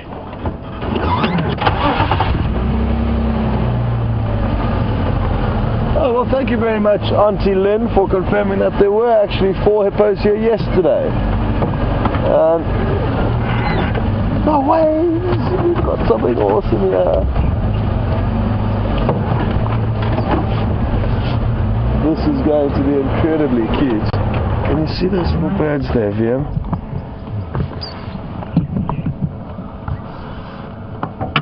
Now this is something I haven't seen before. Baby 3-banded plovers. Look at how cute that little thing is. I'm not sure where the second one's gone. It's a tiny, tiny little furball. That thing is probably the size of a ping pong ball, if that. Oh, it's going to join its mother now. There's mom or dad, and there's a tiny little chick. And there's 2 that I can see running around. They could be just days old.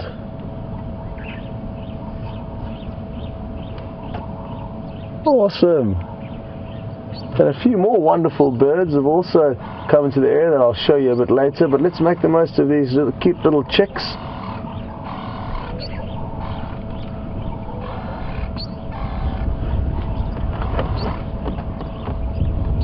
Now with some bird species, they will rely on their mothers and fathers to feed them and nurse them for many days and possibly weeks before they can fend for themselves.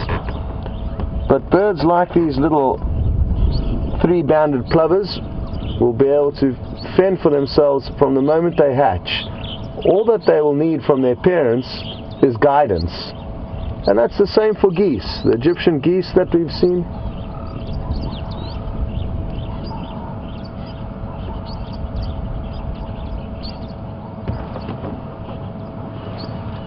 Well, we're just going to try and get you a comparison of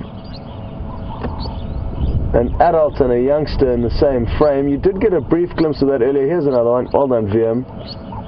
Now, the adult is already a tiny bird.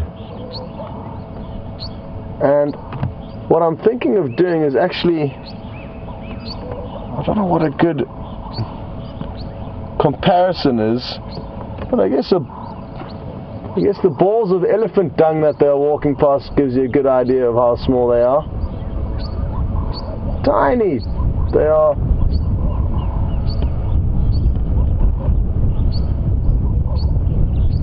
And that's mainly them calling, that you can hear the tweet, tweet, tweet. It's the adults keeping in touch with the youngsters. I think it is just one adult and two youngsters that I can see. But there is another adult feeding on the water's edge.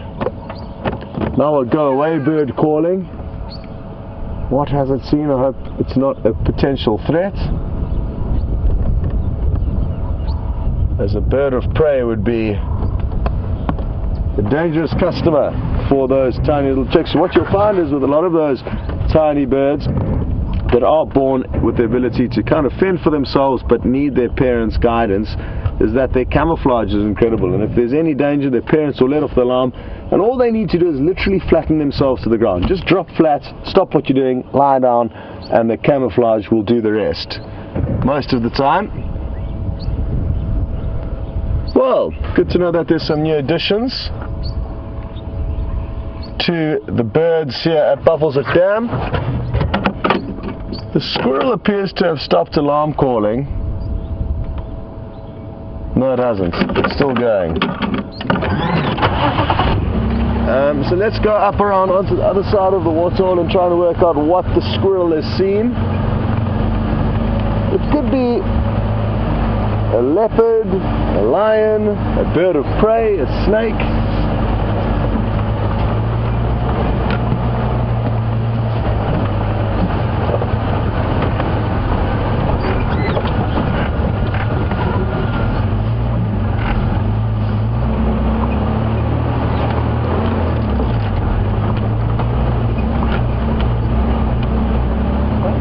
We've got some dates coming through already for when the woodlands kingfishers will be arriving,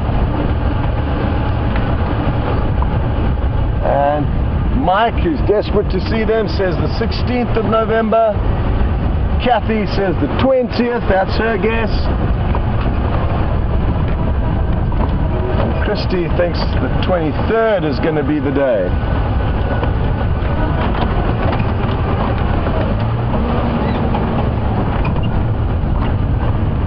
And thanks for the update from Lynn saying that Brent mentioned that last year the woodlands kingfishers arrived on the 12th of November. So we're certainly getting to that time, and it's going to be wonderful to not only see them but also hear them.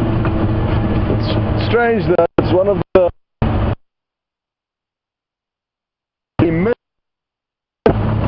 and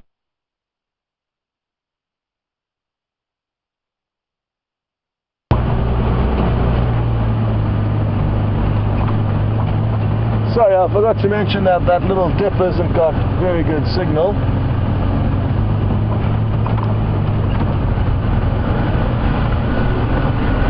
As I was saying, it's one of those sounds of summer that at the beginning of the year, it's one of the most awesome things you can hear, or at the beginning of the summer. But come the end of summer, you have had absolutely enough of their call, as they are highly vocal birds. So I'm just going to creep forward a few more meters and stop the vehicle and try and pinpoint where exactly the squirrel is shouting. It's somewhere in and around here.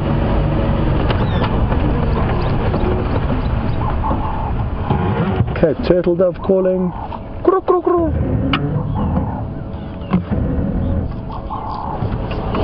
Pete Mayfro, red-chested cuckoo.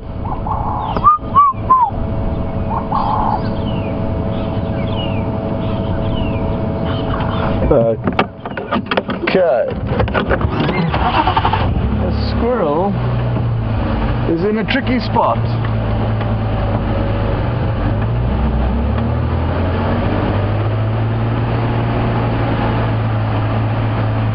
Sounds like it could be on the other side of this riverbed.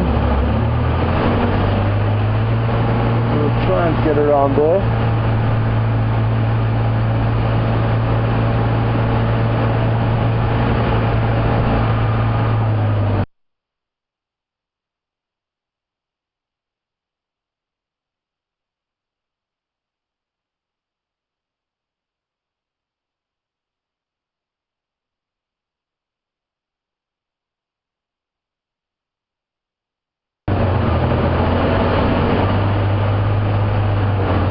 Iron tracks here.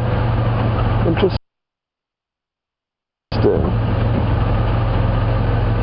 This looks to me like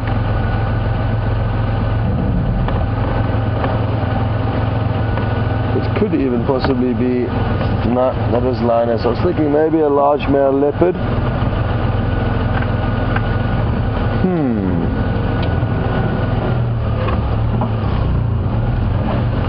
Too big for a leopard, I think, but there are some tracks just down here on our right that VM can show you. There's one there, another one up here.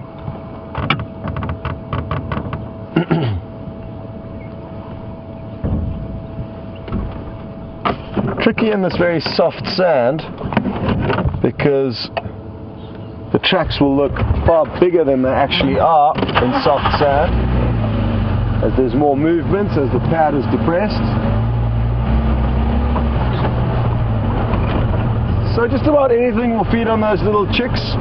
And then another question was, how old will they be, or will they be able to fly?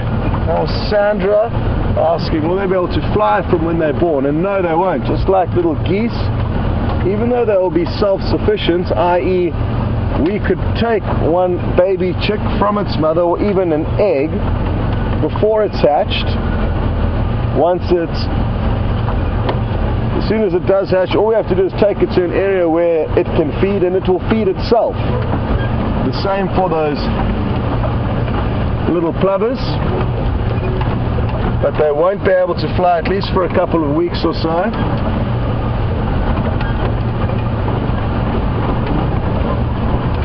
Where is the squirrel?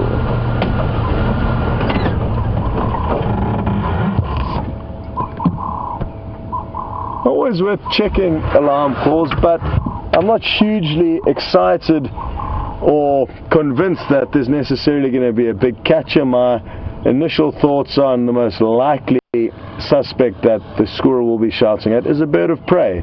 There could be an eagle of any description perched in a tree nearby that the squirrel's alarm calling at, or possibly a snake or a mongoose, or an animal that's hard for us to see or find. Just trying to... The squirrel's just beginning to call again.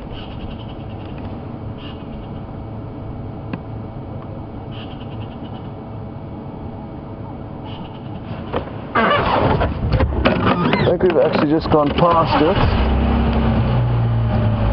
So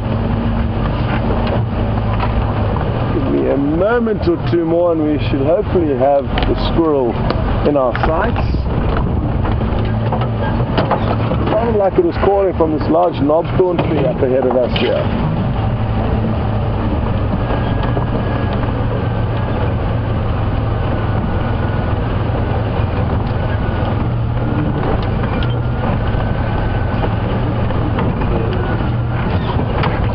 got it there, Vim? Yeah, it's a big bird to ride constantly.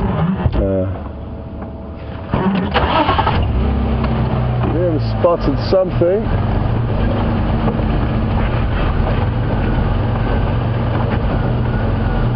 Whereabouts? Okay.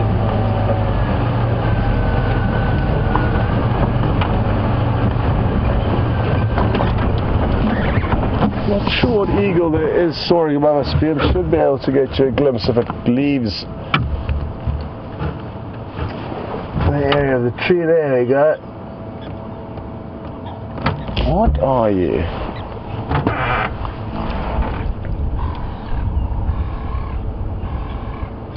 Oh, not easy to identify from here. It looks like it's actually feeding on something. Could be a snake eagle.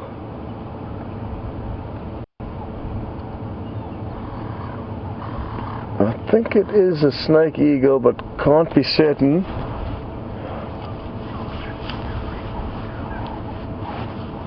But we'll be seeing a lot more birds of prey now that it starts to heat up. It's heating up drastically at the moment. I've just peeled off my jersey.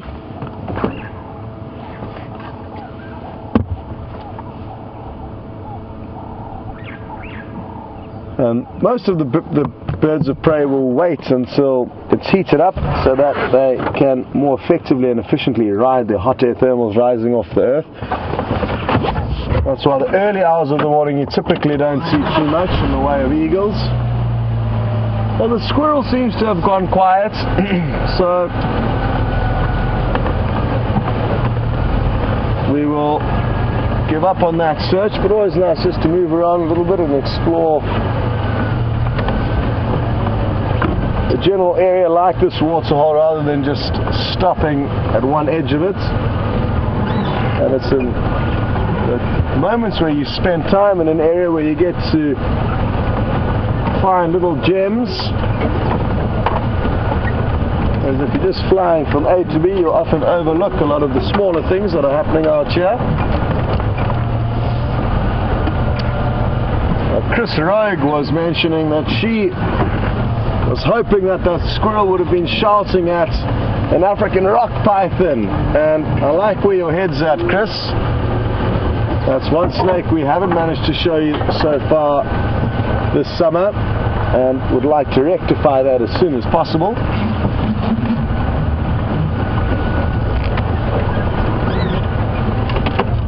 Now I think it's time to provide Vim with a challenge. There are some red-breasted swallows that I've just seen soaring around this area, and they may fly in and try and take a drink on the move. But while we wait for this to happen, which is not looking promising at the moment, the swallows are just getting further and further away. Oh, but Vim's doing a great job showing you exactly where they are. Well done, Vim. So they're going off. Doesn't look like it's promising that they'll be back here. Oh, sorry. One's just arrived back in. Now this is interesting. Just on the right hand side there, Vim, two have kind of popped down. They've landed just next to the white feather. On the right of the white feather there. Well done. Now watch closely here. They're not drinking, but they're gathering mud on its beak. Look at how much mud's on its beak already. Okay, that one's got enough already. And here they go. Off to go build their new home. Great camera work, VM. Not easy to do what he's just done, everyone. So, I'm glad we got to see that. I was speaking about it yesterday or the day before. These swallows will build their nests out of mud, and when they're drinking, they drink on the wing. There's no need to stop, but when they're collecting mud, they would plow into the earth if they try to pull off that trick. So that's not going to be the case. I'm going to land on the water's edge, get some nice soft mud, and take it back to their nest sites. Anyway, we're going to continue on and try and find you something else of interest.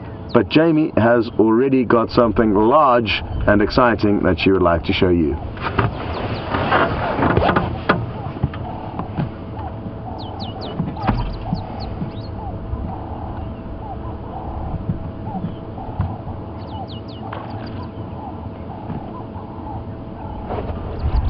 cancel that, everyone. Jamie's not quite ready. She was ready a moment or two ago, but then the swallows came down and landed, and I took longer than I was supposed to get you across to her. Anyway, it's not a major issue. We can stay here and enjoy watching these hammerkops groom themselves on the backs of the hippopotamus.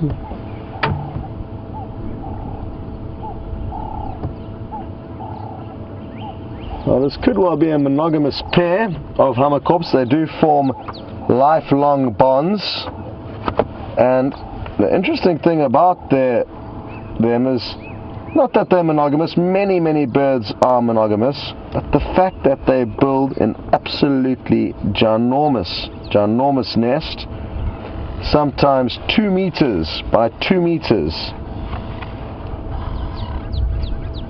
often large enough even for other birds and birds of prey often to nest on top of the platform. They nest within this massive nest, so they kind of have a little cavity or entranceway in the middle somewhere, and they go into a central chamber within this massive 2 meter by 2 meter box.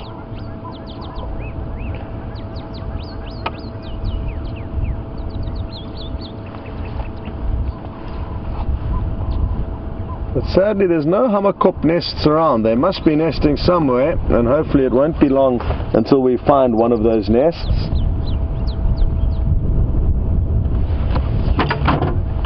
Okay, well, we're going to continue now. I'm keen to try and work out where these wild dogs have gone, even if we don't find them this morning, which is still possible, but it's nice just to know where they're moving or where they could be, so that this afternoon we've got a better plan of attack.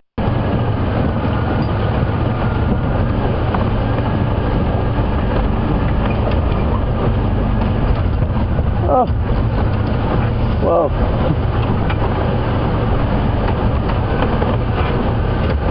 glad we just poked our nose around this edge of the waterhole, because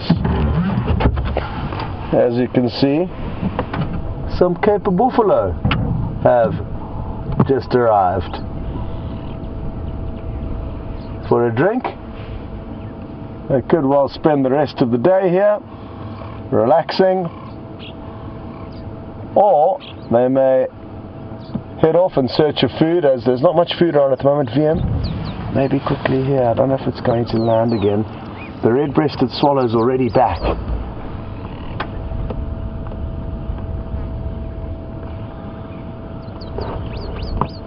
There we go. There you go, there it's getting its mud. It's actually swallowing it. And it'll obviously regurgitate it when it gets back to the nest site.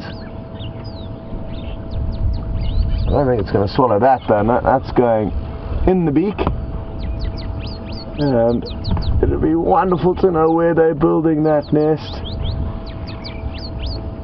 Good news, we're going to send you back to Jamie now. She has got into another good spot with the ellies, and we will see you a bit later. Oh, I'm afraid to say with the ellies, and we will see you a bit later. Oh, I'm afraid to say that Shadow has given us the slip. We have found these incredible ellie bulls. This one in particular is really nice and big, but he is quite shy. Let's try go up a little bit to him. I think the wind is making them a little bit skittish. Let my engine run for a bit. Really beautiful big bull with a ripped up ear. Never fear, I haven't given up on finding Shadow. Just given her some time to move through that block. Honestly don't know how she did it. She just disappeared. She's taken a leaf out of her mother's book. Quite phenomenal actually. I don't think our bull wants to be on camera. The younger one is quite happy though. Yeah, he's watching me out of the corner of his eye. He's just not quite comfy. Let's try to get ourselves around him without startling him too much. He really is a stunning male. Oh boy.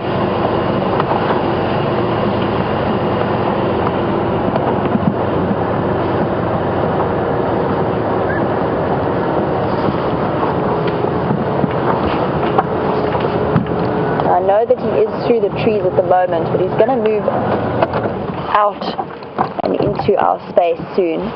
So we'll just sit here and let him choose to come to us. He's got such an interesting ear. It's got huge flaps cut out of it, probably where he hooked it on thorns or branches. And quite often what happens with that is then it gets slightly infected and it makes the wound bigger. And those flaps will not ever heal up. He's also got some fairly impressive tusks. Definitely not the biggest I've seen, but he is growing into being a really nice big bull.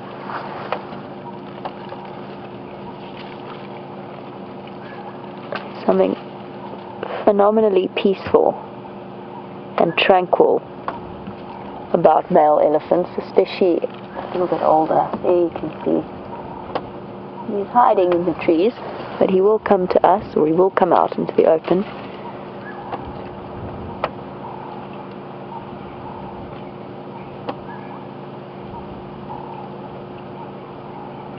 And I said that the wind might be making them a bit skittish. I'm not sure if you can hear it. It's died down a little bit. His tail's swinging. He is a happy elephant, munching away. Now giving us every sign of being comfortable.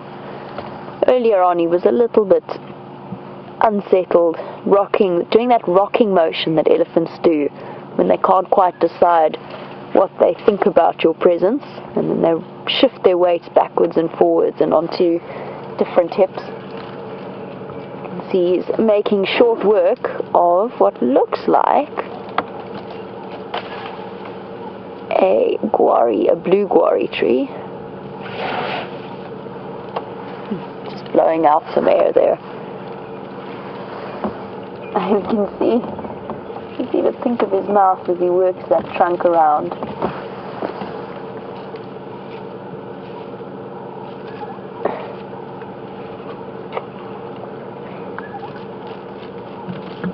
I love watching them feed.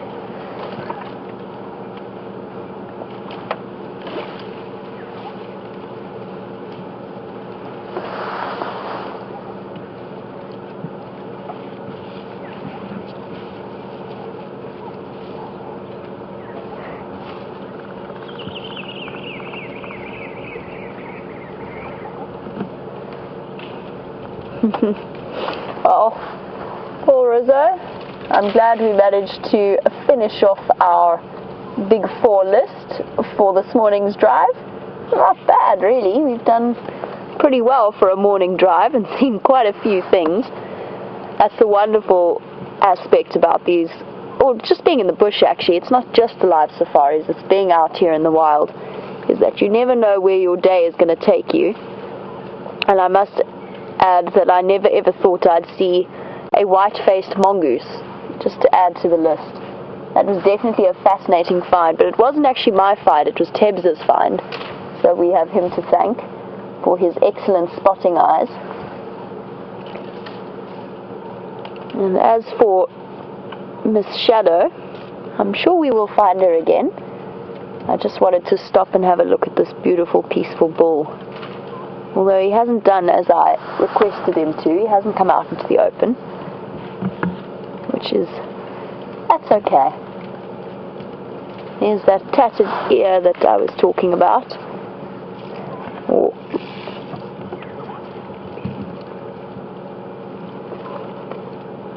I mentioned earlier that he is rocking backwards and forwards a little bit, and Rhea, he was saying it looks like he has a wonky hip. It could actually be. It might explain why he's a little bit unsettled, although he didn't seem to be limping. I think he's just resting on one hip, as humans do when they stand. You sort of shift your weight from side to side, and I think that's what he's doing. But I could be wrong. We'll have to wait and see if as he moves. He's not being very cooperative though.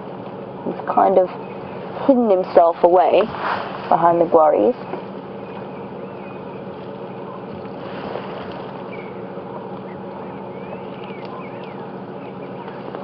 Hello, boy. Come on. Come say hello. Nope. I'm going to hide 5 tons of animal behind one very small guarri bush instead.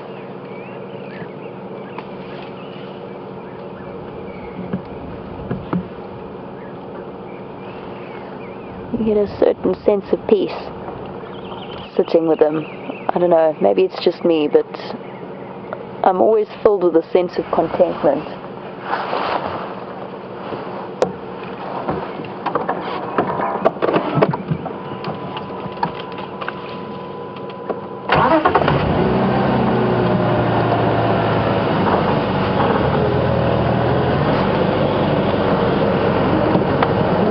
Once again has spotted another friend coming to join the party, hoping he's going to come up gently. Make sure I don't... he's going to disappear into the block. That's not very considerate, Mr. Elephant. Let's see if he comes through. He might walk up the road slowly once he's finished snacking on the bush willow. And I'd like to see him out in the open because it'd be a useful way to answer Vernie's question about the visual cues that we look for. Vernie, I haven't heard your name before sending questions through. I don't know if you are new to Safari Live or new to sending through questions, but it is fantastic to hear from you. You were wondering about the visual cues that rangers look for in terms of interpreting the animal's mood. I would really like to be able to demonstrate it to you by looking at the elephant, but they all seem to be camera shy today. So give me a moment and I'm going to try and reverse away and hopefully we can see at least the one bull who is behind me. Let's try and do this slowly without upsetting our friend here. Hello boy.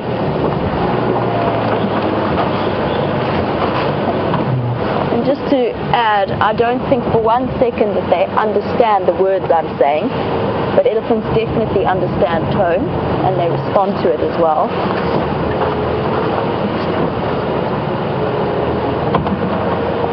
I think we might have to take this for now. He's peeking out from the side of the trees. It's amazing where they managed to squeeze that bulk into. So, visual cues. Elephants are some of the most expressive animals out here, and they tell you all about what they're thinking. On the most basic level, if an elephant approaches you with ears out, shakes their head at you, make themselves look big and strong. Oh, buddy, why are you hiding there? And so any sign that they are trying to make themselves look bigger, intimidating in any way, shaking their head, waving their trunk, that's a sign of their attempt to let you know that they're uncomfortable. It's actually not necessarily aggression. It is, hey, stop there, I'm watching you, I'm bigger than you, I don't want you to come any closer or do anything else. The other really important mood indicator is their tail. Often when they're calm and relaxed, it waves gently from side to side. When they're really agitated, they'll actually stiffen it or lift it up and curl it up a little bit above their bodies. That's another sign. It's a useful sign, especially if all you can see is their bottom and you want to know how they're responding to you. The tail is a good way of watching. And then in terms of charges, there's no such thing as a mock charge. If an elephant is coming towards you, he means business, but a lot of the time it is a warning. So they don't intend to follow through, and that's usually when they come jogging towards you, ears out, trunk waving, making a lot of noise, looking really big and intimidating. That's usually, and I use that word tentatively, that's usually a warning charge.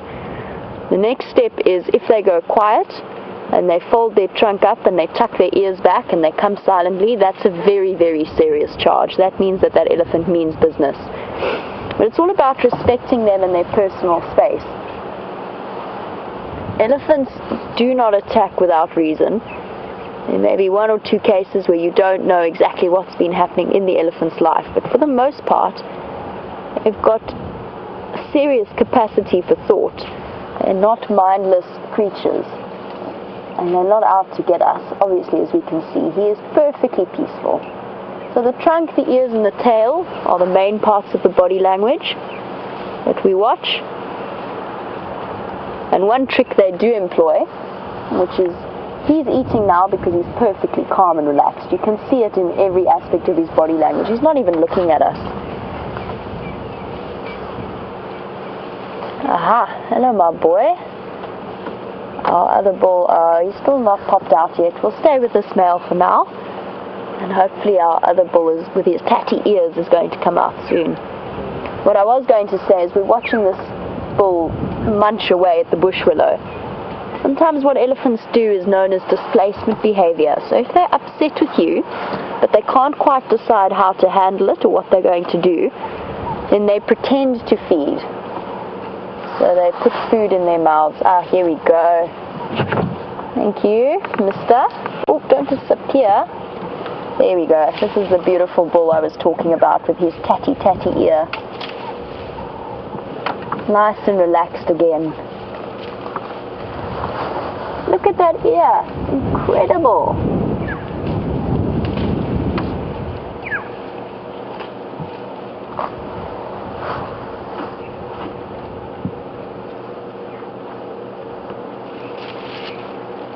There's our elephant that Ria was talking about earlier. He said he looks like he's got a wonky hip on his right side, apparently, and looks almost as though it might have been broken or maybe even dislocated. The way he's leaning at the moment, it's hard to tell because he shifted his weight onto that right hip. What we need to do, Ria, I didn't notice, but I'm not actually questioning you. It's entirely possible. But what I need him to do is walk away from me so I can have a look at the way that he's moving. He is having a fantastic time with that bush willow. Crunch. I love watching the way they coordinate that whole process. Trunk to mouth as opposed to hand to mouth.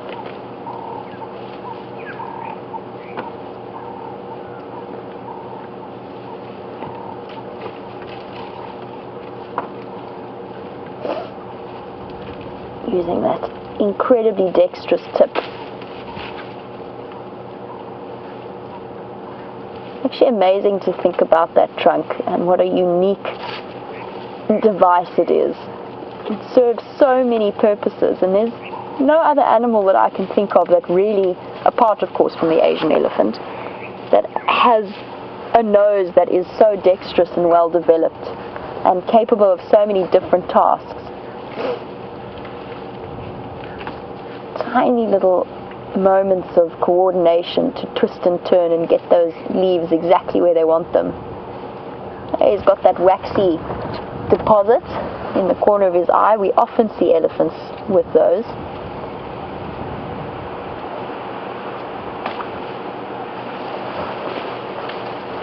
Oh, we've got some exciting bird action on Scott's end, so let's head across there quickly. I'll be back with you soon. Look at this cheeky fork-tailed drongo giving the African harrier hawk a hard time, pecking it on the back of the head. Isn't it wonderful to see such a small bird displaying such bravery? And it's trying to chase this African harrier hawk away. They are notorious for feeding on small chicks that live in cavities in trees or any nests really. And that's why this fork-tailed drongo is doing a great job in getting rid of it, forcing it into another area.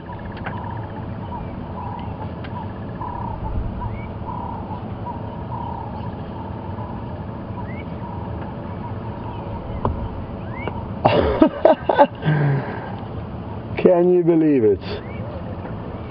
Doesn't always go on for this long, so this fork-tailed drongo is obviously got it in for this raptor.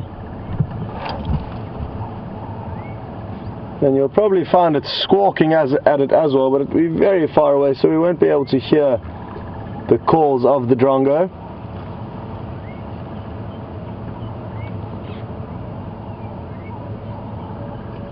Happy to hear that you're enjoying a great elephant sighting with Jamie and As I'm sure a couple of you have already pointed out, the big 4 has now been ticked off. What a morning. And we're going to send you back there, and we'll catch up a little bit later. We're on our way to the lions.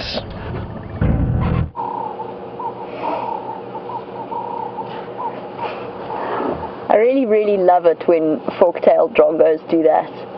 I'm just looking at his hip. Rio, you're absolutely right. He has definitely... Sure, it's actually really bad. I can't believe I didn't notice that earlier. Rio, you're right, and that explains his mood. Oh, that looks sore. That looks very sore. The way that he's dipping down like that. His one hip bone is out of alignment by about half a meter below the other. Okay. Well done, Rio. Well picked up on. He definitely has a wonky hip. He looks very uncomfortable. And that explains why he's a little bit edgy with us. Now, what I could do is reposition to see him. Let's try and get him as he moves away. But I'm not going to follow him, because that looks exceptionally painful.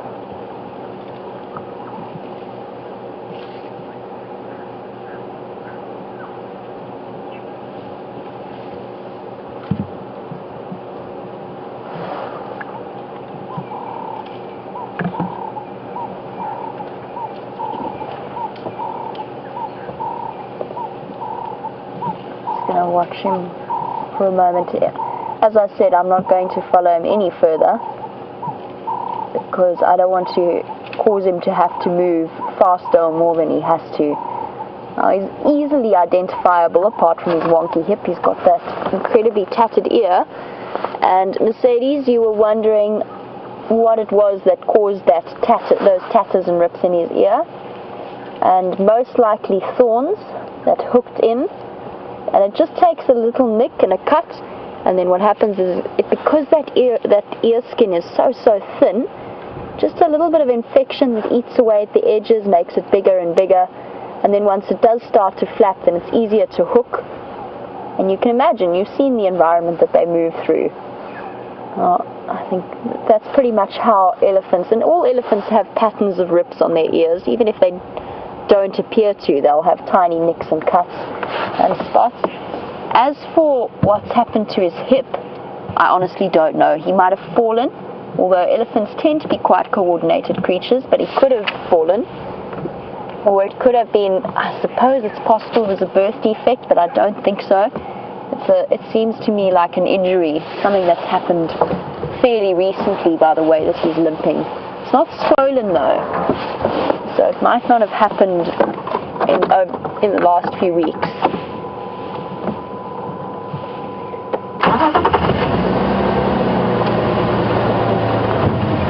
I think our ex-ranger has quite an interesting idea behind what happened to his ears. Maybe he went through a punk stage and had his ears pierced, and his dad didn't like them when he came home and tore them out. I quite like that idea, but it does certainly give him character. Shame. Poor boy. Cassandra, he is a character. I wish him all the best. It's never nice seeing an animal like that. Hopefully it will heal up. There we go. We've got an okay view-ish without pushing him too hard. And we can see the dip in his hips. Yeah, thank you, Terry. There you can see where his hips drop down. Sure.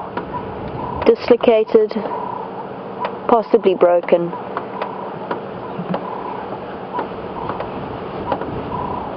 Shame, boy. Sorry about that.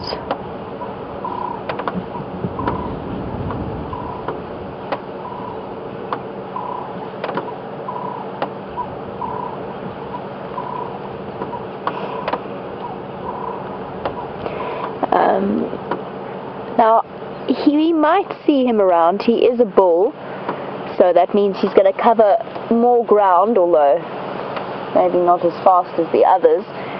But Vernie, you were wondering if we see the various individuals, if there's certain individuals that we do see regularly, if they have sort of if they hang out in an area more often, if there's certain groups that hang around Djuma and Arathusa in our traversing area.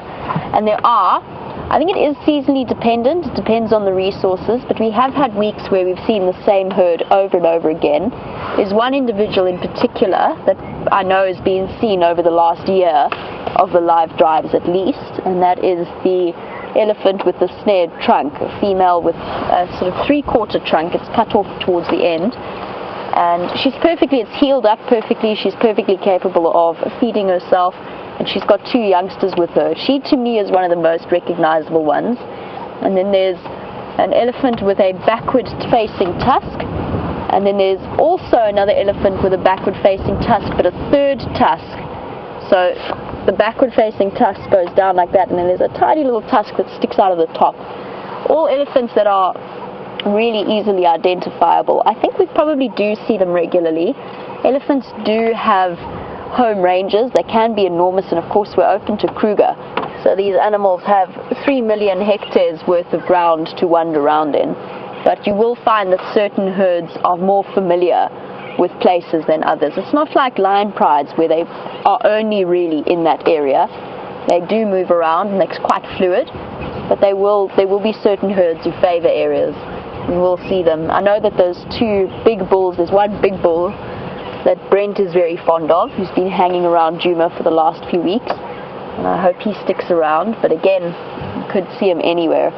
This elephant with a tattered ear, we will always know now. He's disappeared off completely, and as I said, not going to follow him, but we will always recognize him.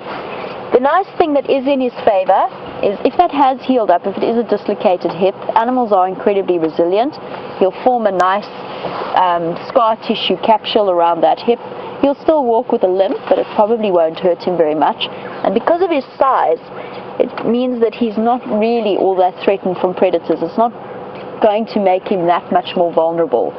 Certainly, even a big lion pride with big males is going to think twice before taking on a male like that. Let's see if we can get this male once again. Let's try and get his trunk. He's bringing down a whole branch, casually.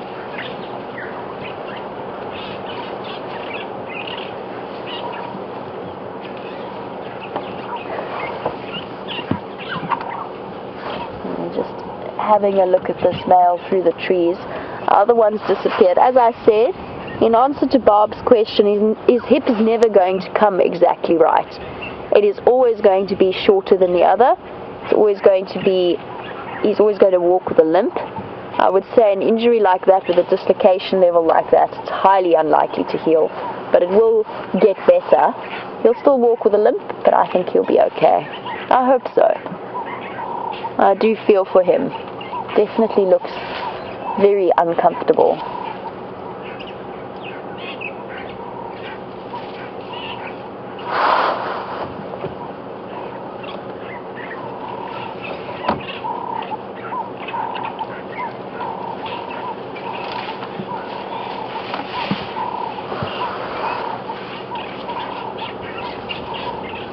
Of course, we could speculate as to what happened to his hip, and I think that Paul has got a very good theory.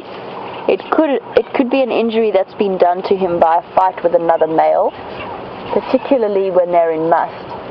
Now, usually young bulls like him would stay away from challenging older bulls, but as Paul said, when they go into must, which is that heightened testosterone state, they have a little bit more aggression.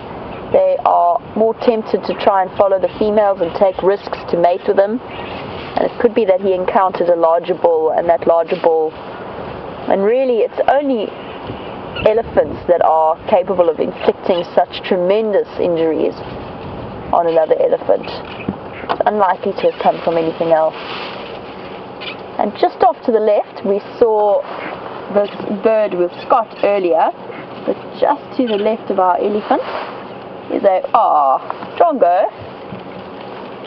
That wasn't very nice. Come back. I know that you were watching the drongos dive bomb the harrier hawk, and now we see them in a different action state, which is, I'm sure lots of our regular viewers have seen them fluttering about. He's following this elephant to try and catch insects that are being disturbed by him.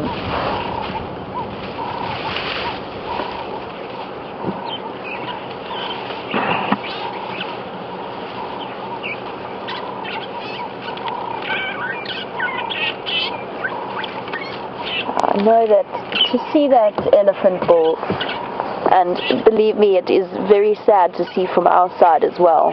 Nobody likes to see an animal in pain, and I in particular have a soft spot for elephants. Anna Marie, you're right, it is a hard life out here. It's survival or die for all out here. It's a tough world, and it's an unforgiving one. Little disadvantages and injuries are inevitable. I hope he's okay. I'm sure he will be.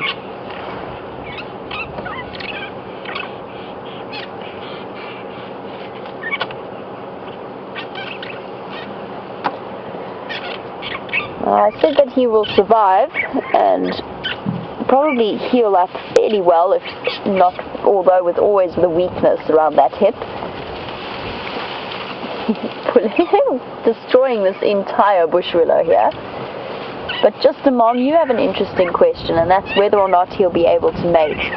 And the answer is he'd have to get lucky, and I think that bearing his weight on his two back legs, which males have to do when they mount the female, might be a challenge for him.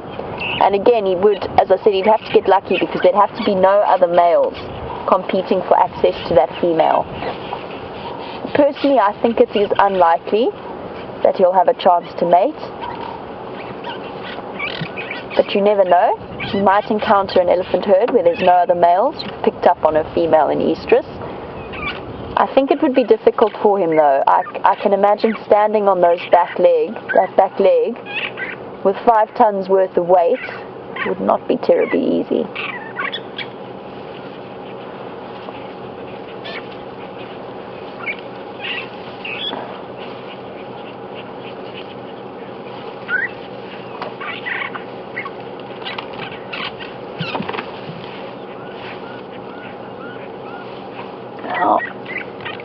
We've spent some amazing time with a very special elephant, but I do want to go back and see if I can find Shadow for the last few moments of our sunrise safari. Maybe she's made her way towards the drainage line system.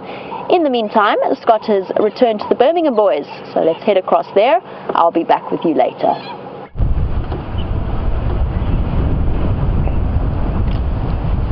So as expected, the Birmingham boys are all still lazing about here, very close to the Vuyatela Dam or Djuma Dam.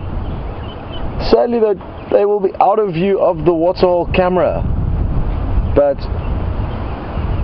if they do decide to go for a drink, which they could well do even during the course of the day, I'm sure the camera will then be able to pick them up. But now they're obscured by a lot of vegetation. One of them have got on the go slow, which is normal behavior, and like I said, just as we expected.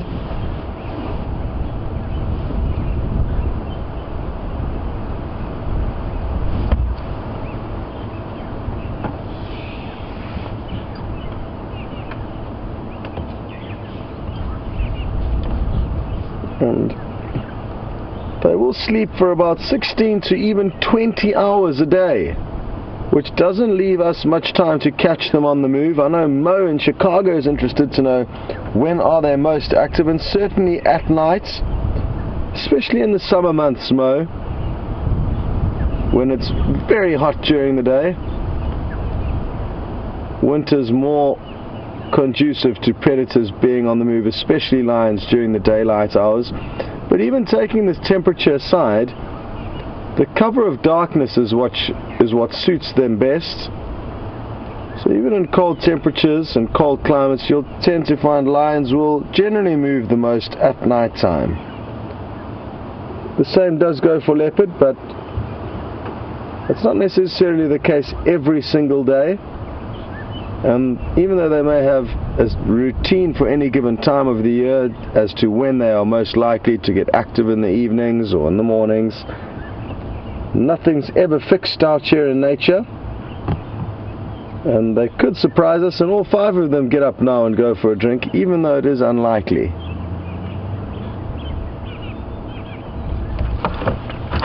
I've got some good news. Well, it's relatively good news, and that is that 2 cheetah have been found not too far east of our eastern boundary, but sadly in an area where we cannot go. But the good news is that they are in the general area, and cheetah is one big cat that we don't see nearly as much as lion and or leopard, which we've been lucky enough to see this morning. But it's important to just let you guys know, because there is a chance that they could pop up.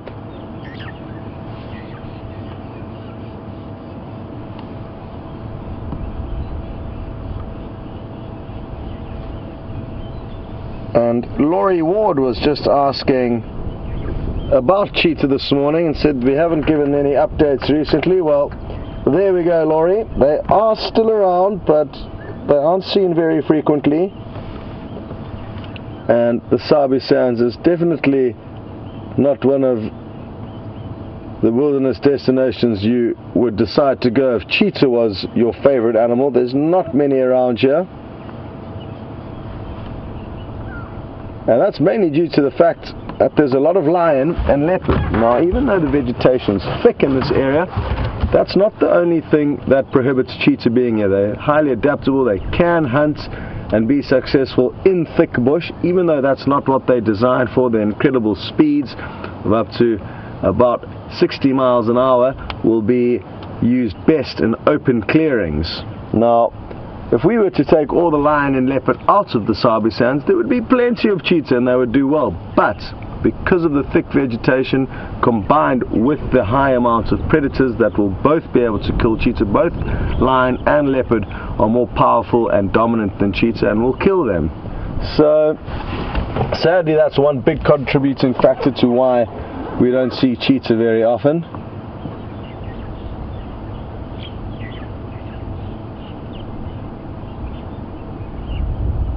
It's also a reason why wild dog numbers aren't huge in this area. Most pups that will be born every year will not make it to adulthood, and it's an absolute miracle that the parents, the 3 adults of the pack that we have been lucky enough to see over the last few weeks, have been remarkably successful in keeping 11 pups now for probably 2 or 3 months since leaving their den sites.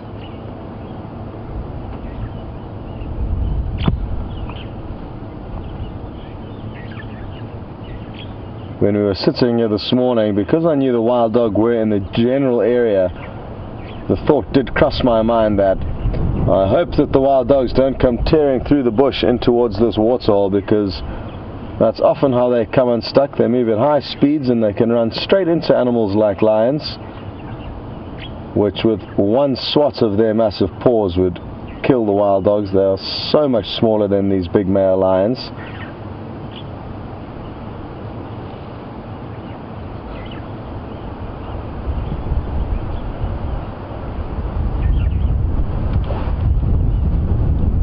Some good news. Just earlier we said we can't be sure what lions will do. We can. It was just a lioness repositioning in the shade, but we can't see too much from this angle. I was hoping they were going to go for a walk to the waterhole. Let's go and have a look at those 2, because they have just moved, so they might still have their heads up. It's the lioness and another male from Pride. For those of you who weren't with us earlier, I should have mentioned that there's four members of the Birmingham coalition that we've just been sitting with, and then another one flying off about 20 meters away with one of his girlfriends.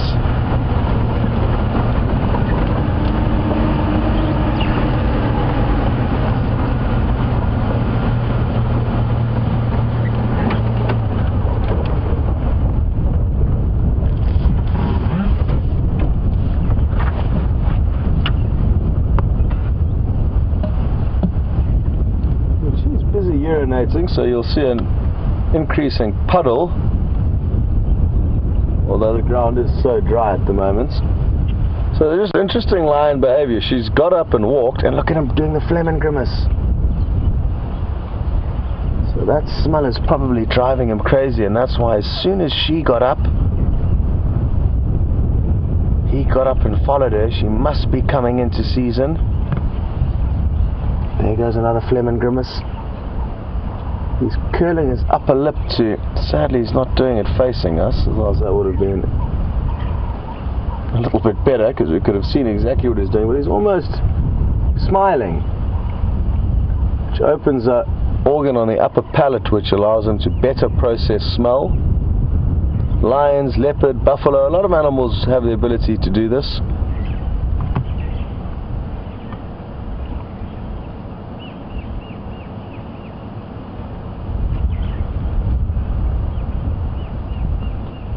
And hopefully it won't be long before these two are mating, and then it won't be long until this lioness will give birth. Only about a 3-month gestation period. There's the grimace again. Well, I think I might do is actually just reposition the vehicle so that we're facing him more head on in case he does it again.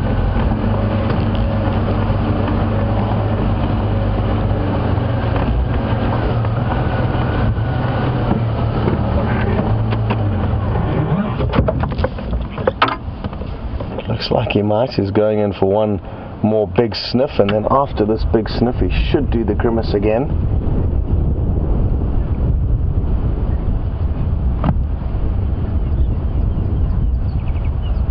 Here he goes.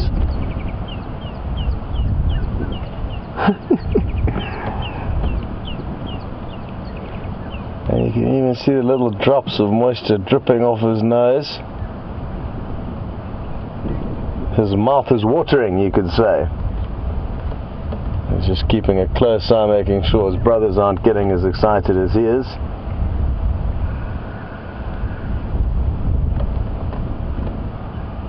It would be wonderful to know exactly what information he is receiving, but it's clearly exciting him. And he can't seem to get enough of it.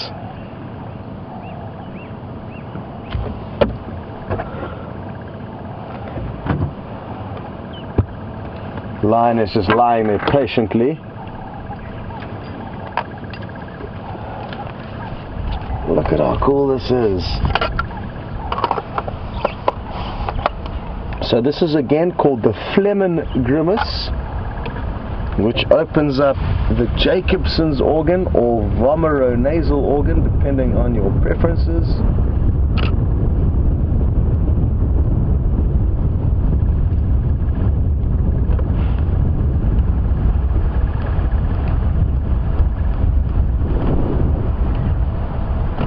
I think it's time for him to now relax.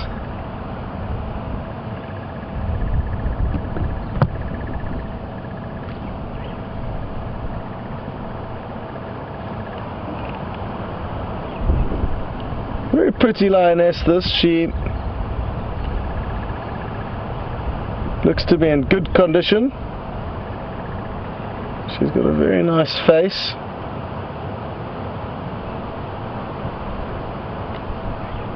And she doesn't look nearly as well fed as the males, and I think I saw her tracks coming in from an easterly direction, so I think she could have joined up with them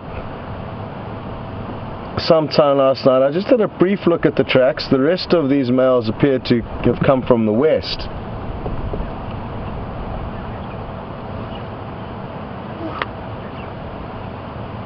So they may have just joined up recently last night, so maybe these two joined up with the other 4 males. I'm told that that's how they have been spending a lot of time over the last few weeks. This biggest male on his own or with the lady, and the other 4 males all together.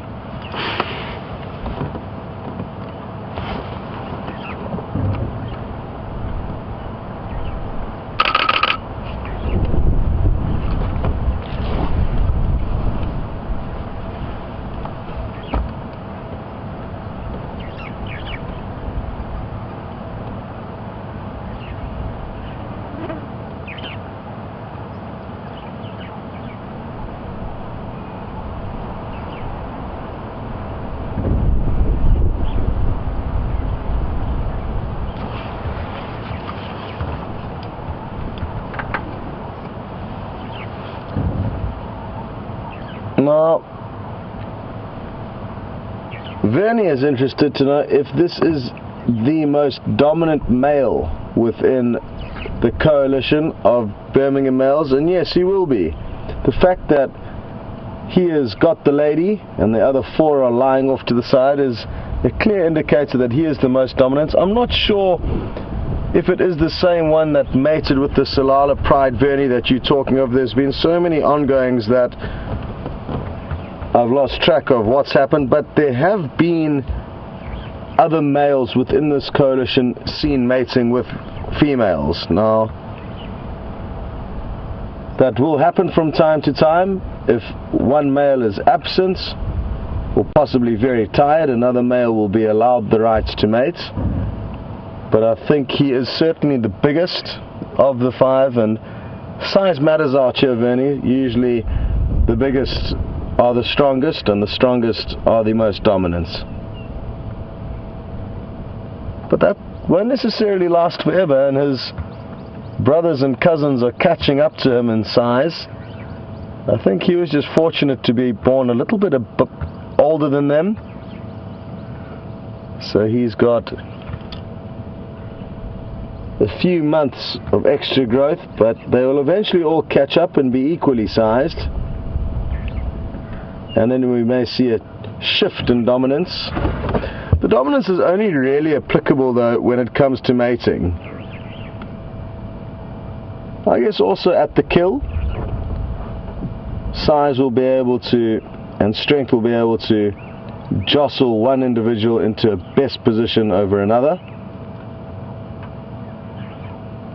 And also decision making to a degree.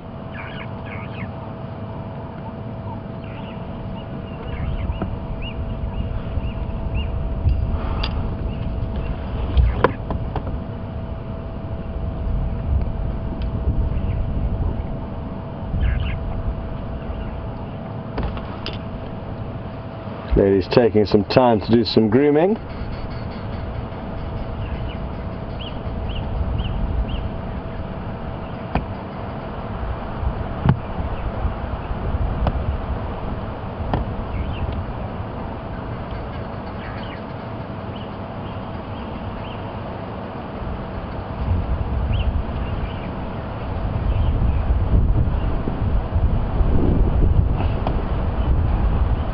When are you two going to start mating, or what's going on here exactly? It's difficult for us humans to understand. Hey? And which pride are you from, missus? What you should do is go and call the rest of them and tell them to come and stay at Juma for long. You're welcome, all day, every day.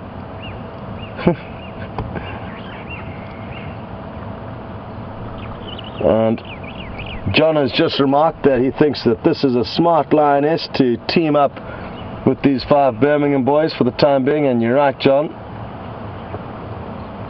It's not a bad spot to be if you're a lioness. I'm just going to reposition the vehicle ever so slightly. Ephraim has just arrived on the scene. His guests. Oh, that's not going to work too well.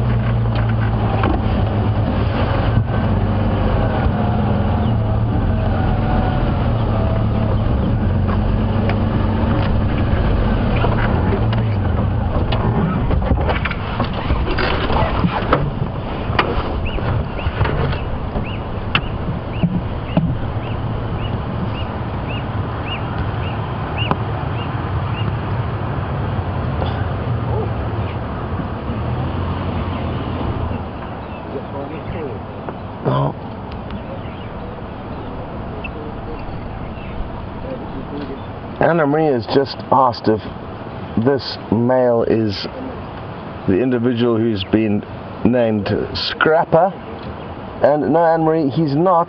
Scrapper's got a lot bigger black rings around his eyes, and his mane isn't nearly as big. This is the biggest individual of the 5, but it's really difficult to compare them unless you have all 5 of them lined up. They all do look quite similar. The scrapper's not quite as big.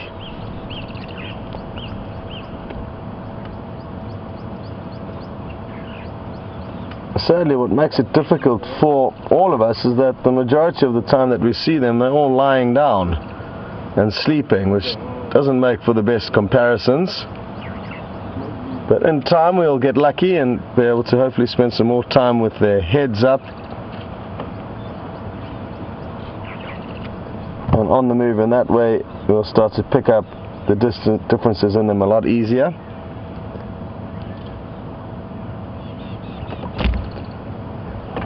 Well, I'm certainly looking forward to the prospects that are about this evening with these 5 males on the center of Djuma. It will take them at least about 15 or 20 minutes of walking before they get off the property from their current position, so that's something to look forward to.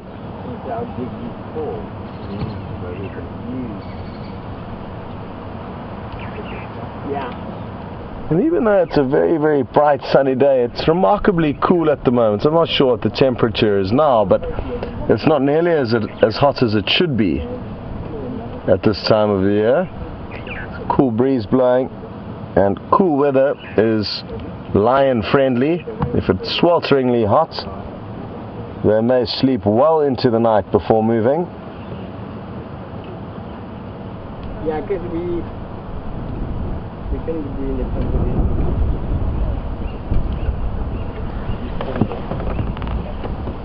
Hello everyone. Just saying hello to all the people who've arrived in the vehicle behind us.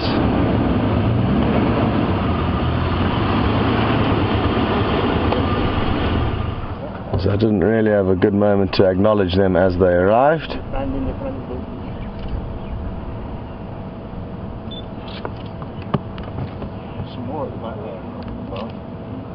Well, nice to see the male trying to snuggle up to the lioness here, making the first moves.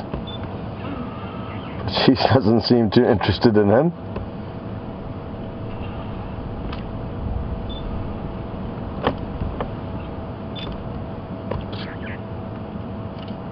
So here's a good characteristic feature as VM zooms in. Bit of a pink nose. Not all big males will have pink noses, and also quite distinctive scratches and scars on his face. So Anne-Marie, I think this would be a good opportunity to get a screenshot of him, and I'd suggest all of you, if you'd like to get to know these lions individually, take some screenshots of some close-ups on their faces, and the scratches and scars and the color of their nose will be a good way for you to be able to work out who's who.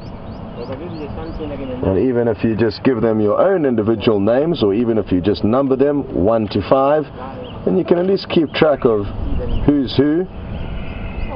And it's probably something we should think of doing sooner rather than later, giving them their own personal identities. Not necessarily to be able to point out which each different one is at each given moment, but just to keep track of what goes on and the changes in relationships and dynamics between them. The honeymoon, the new one, the other 3, the other 3, I think it was 4 other stuff. 4 over there. The little tree growing out from the lioness or the lion's mane is a marula tree. Yeah, it's a 5 all of them.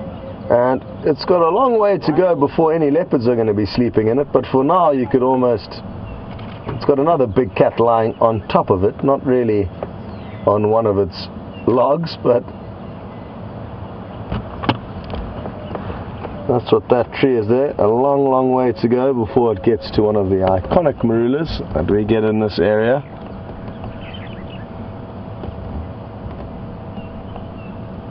This young man is doing very well. He's doing lots of stuff. Yeah, he's good at the he's strong. Yeah.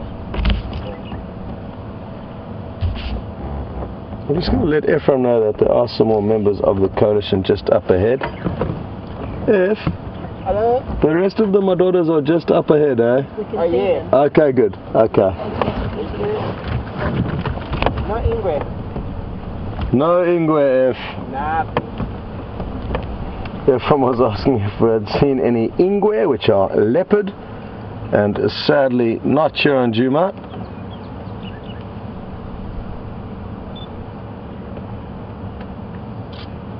I wonder where Shadow ended up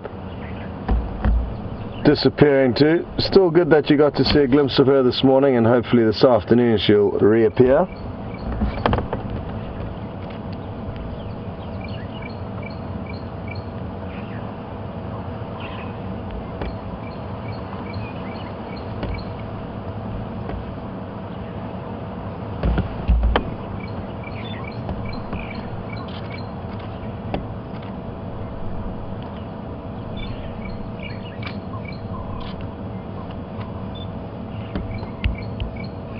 And we've been quite lucky that every now and then she's been lifting up her head and taking a look around. Barbara has made the comment that her eyes look quite ghostly, and there's something about her eyes. She's got quite a pale face, I think, which adds to that. Also interesting to see how much smaller she is compared to this male once they lie like this right next to one another. His head looks just about twice the size of hers. Okay, that is nice.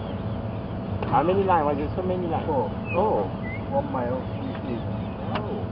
Well, we're going to stay here but send you across to Jamie. She would like to say her goodbyes as the safari comes to a close. Enjoy.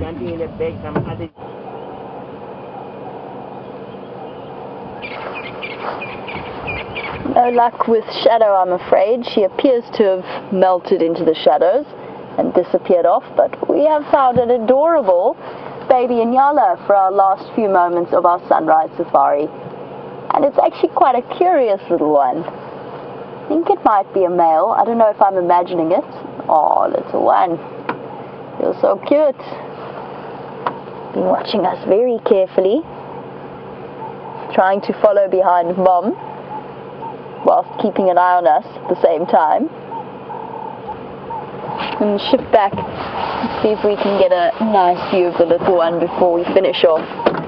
Oh, and it's suddenly very warm in this jacket, having spent the entire morning on the border of being hypothermic. Okay, that might be a slight exaggeration, but it certainly felt that way. It's nice to be warm again. Try and get this little one for you. It's going to pop out into the open nicely for us. Alright, little Baba. It's okay.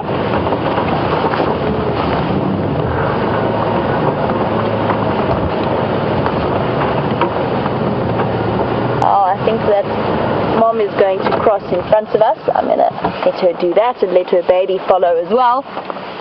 Anyway, a big thank you to you all for joining us, and from myself and Tibbs, and a big thank you to Tibbs for spotting one of the most unusual sightings I've had for a long time, which was that white-faced mongoose. And hopefully we'll be able to catch up with Shadow for this afternoon's sunset safari. Hoping she's going to head into the shade in the drainage line, so don't forget to join us then. And a big goodbye for all of you. Have a wonderful day wherever you are in the world.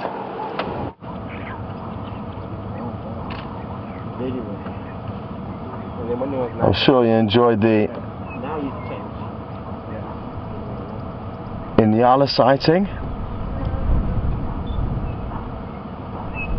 Just heard some noises that I thought were Inyala alarm calling, but it sounds like somebody doing some maintenance work at the lodge, hammering, which sounds quite bark-like.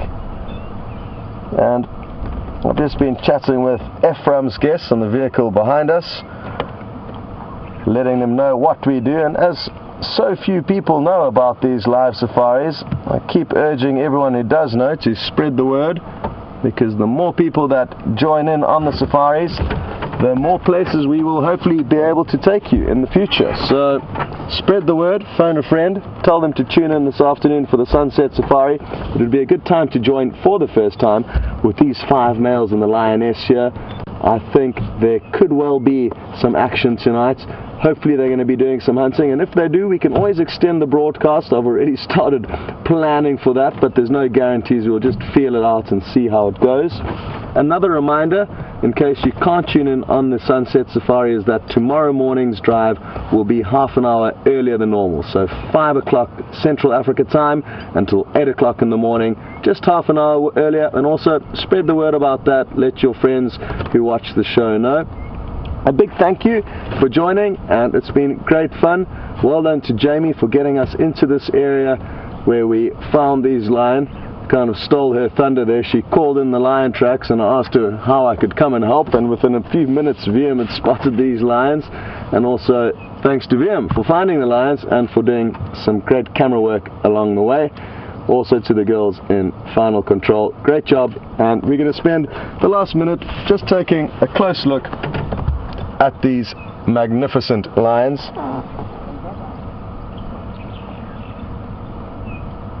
Who knows, maybe this afternoon there'll be some mating going on. And like I said, keep an eye on the Djuma waterhole camera. As the day heats up, these lions may get thirsty and head down for a drink. And I'm hoping that will be the case, and we'll head out this afternoon with some updates as to what time they were drinking. It's really wonderful, the camera, and all the information it provides us thanks to your reports.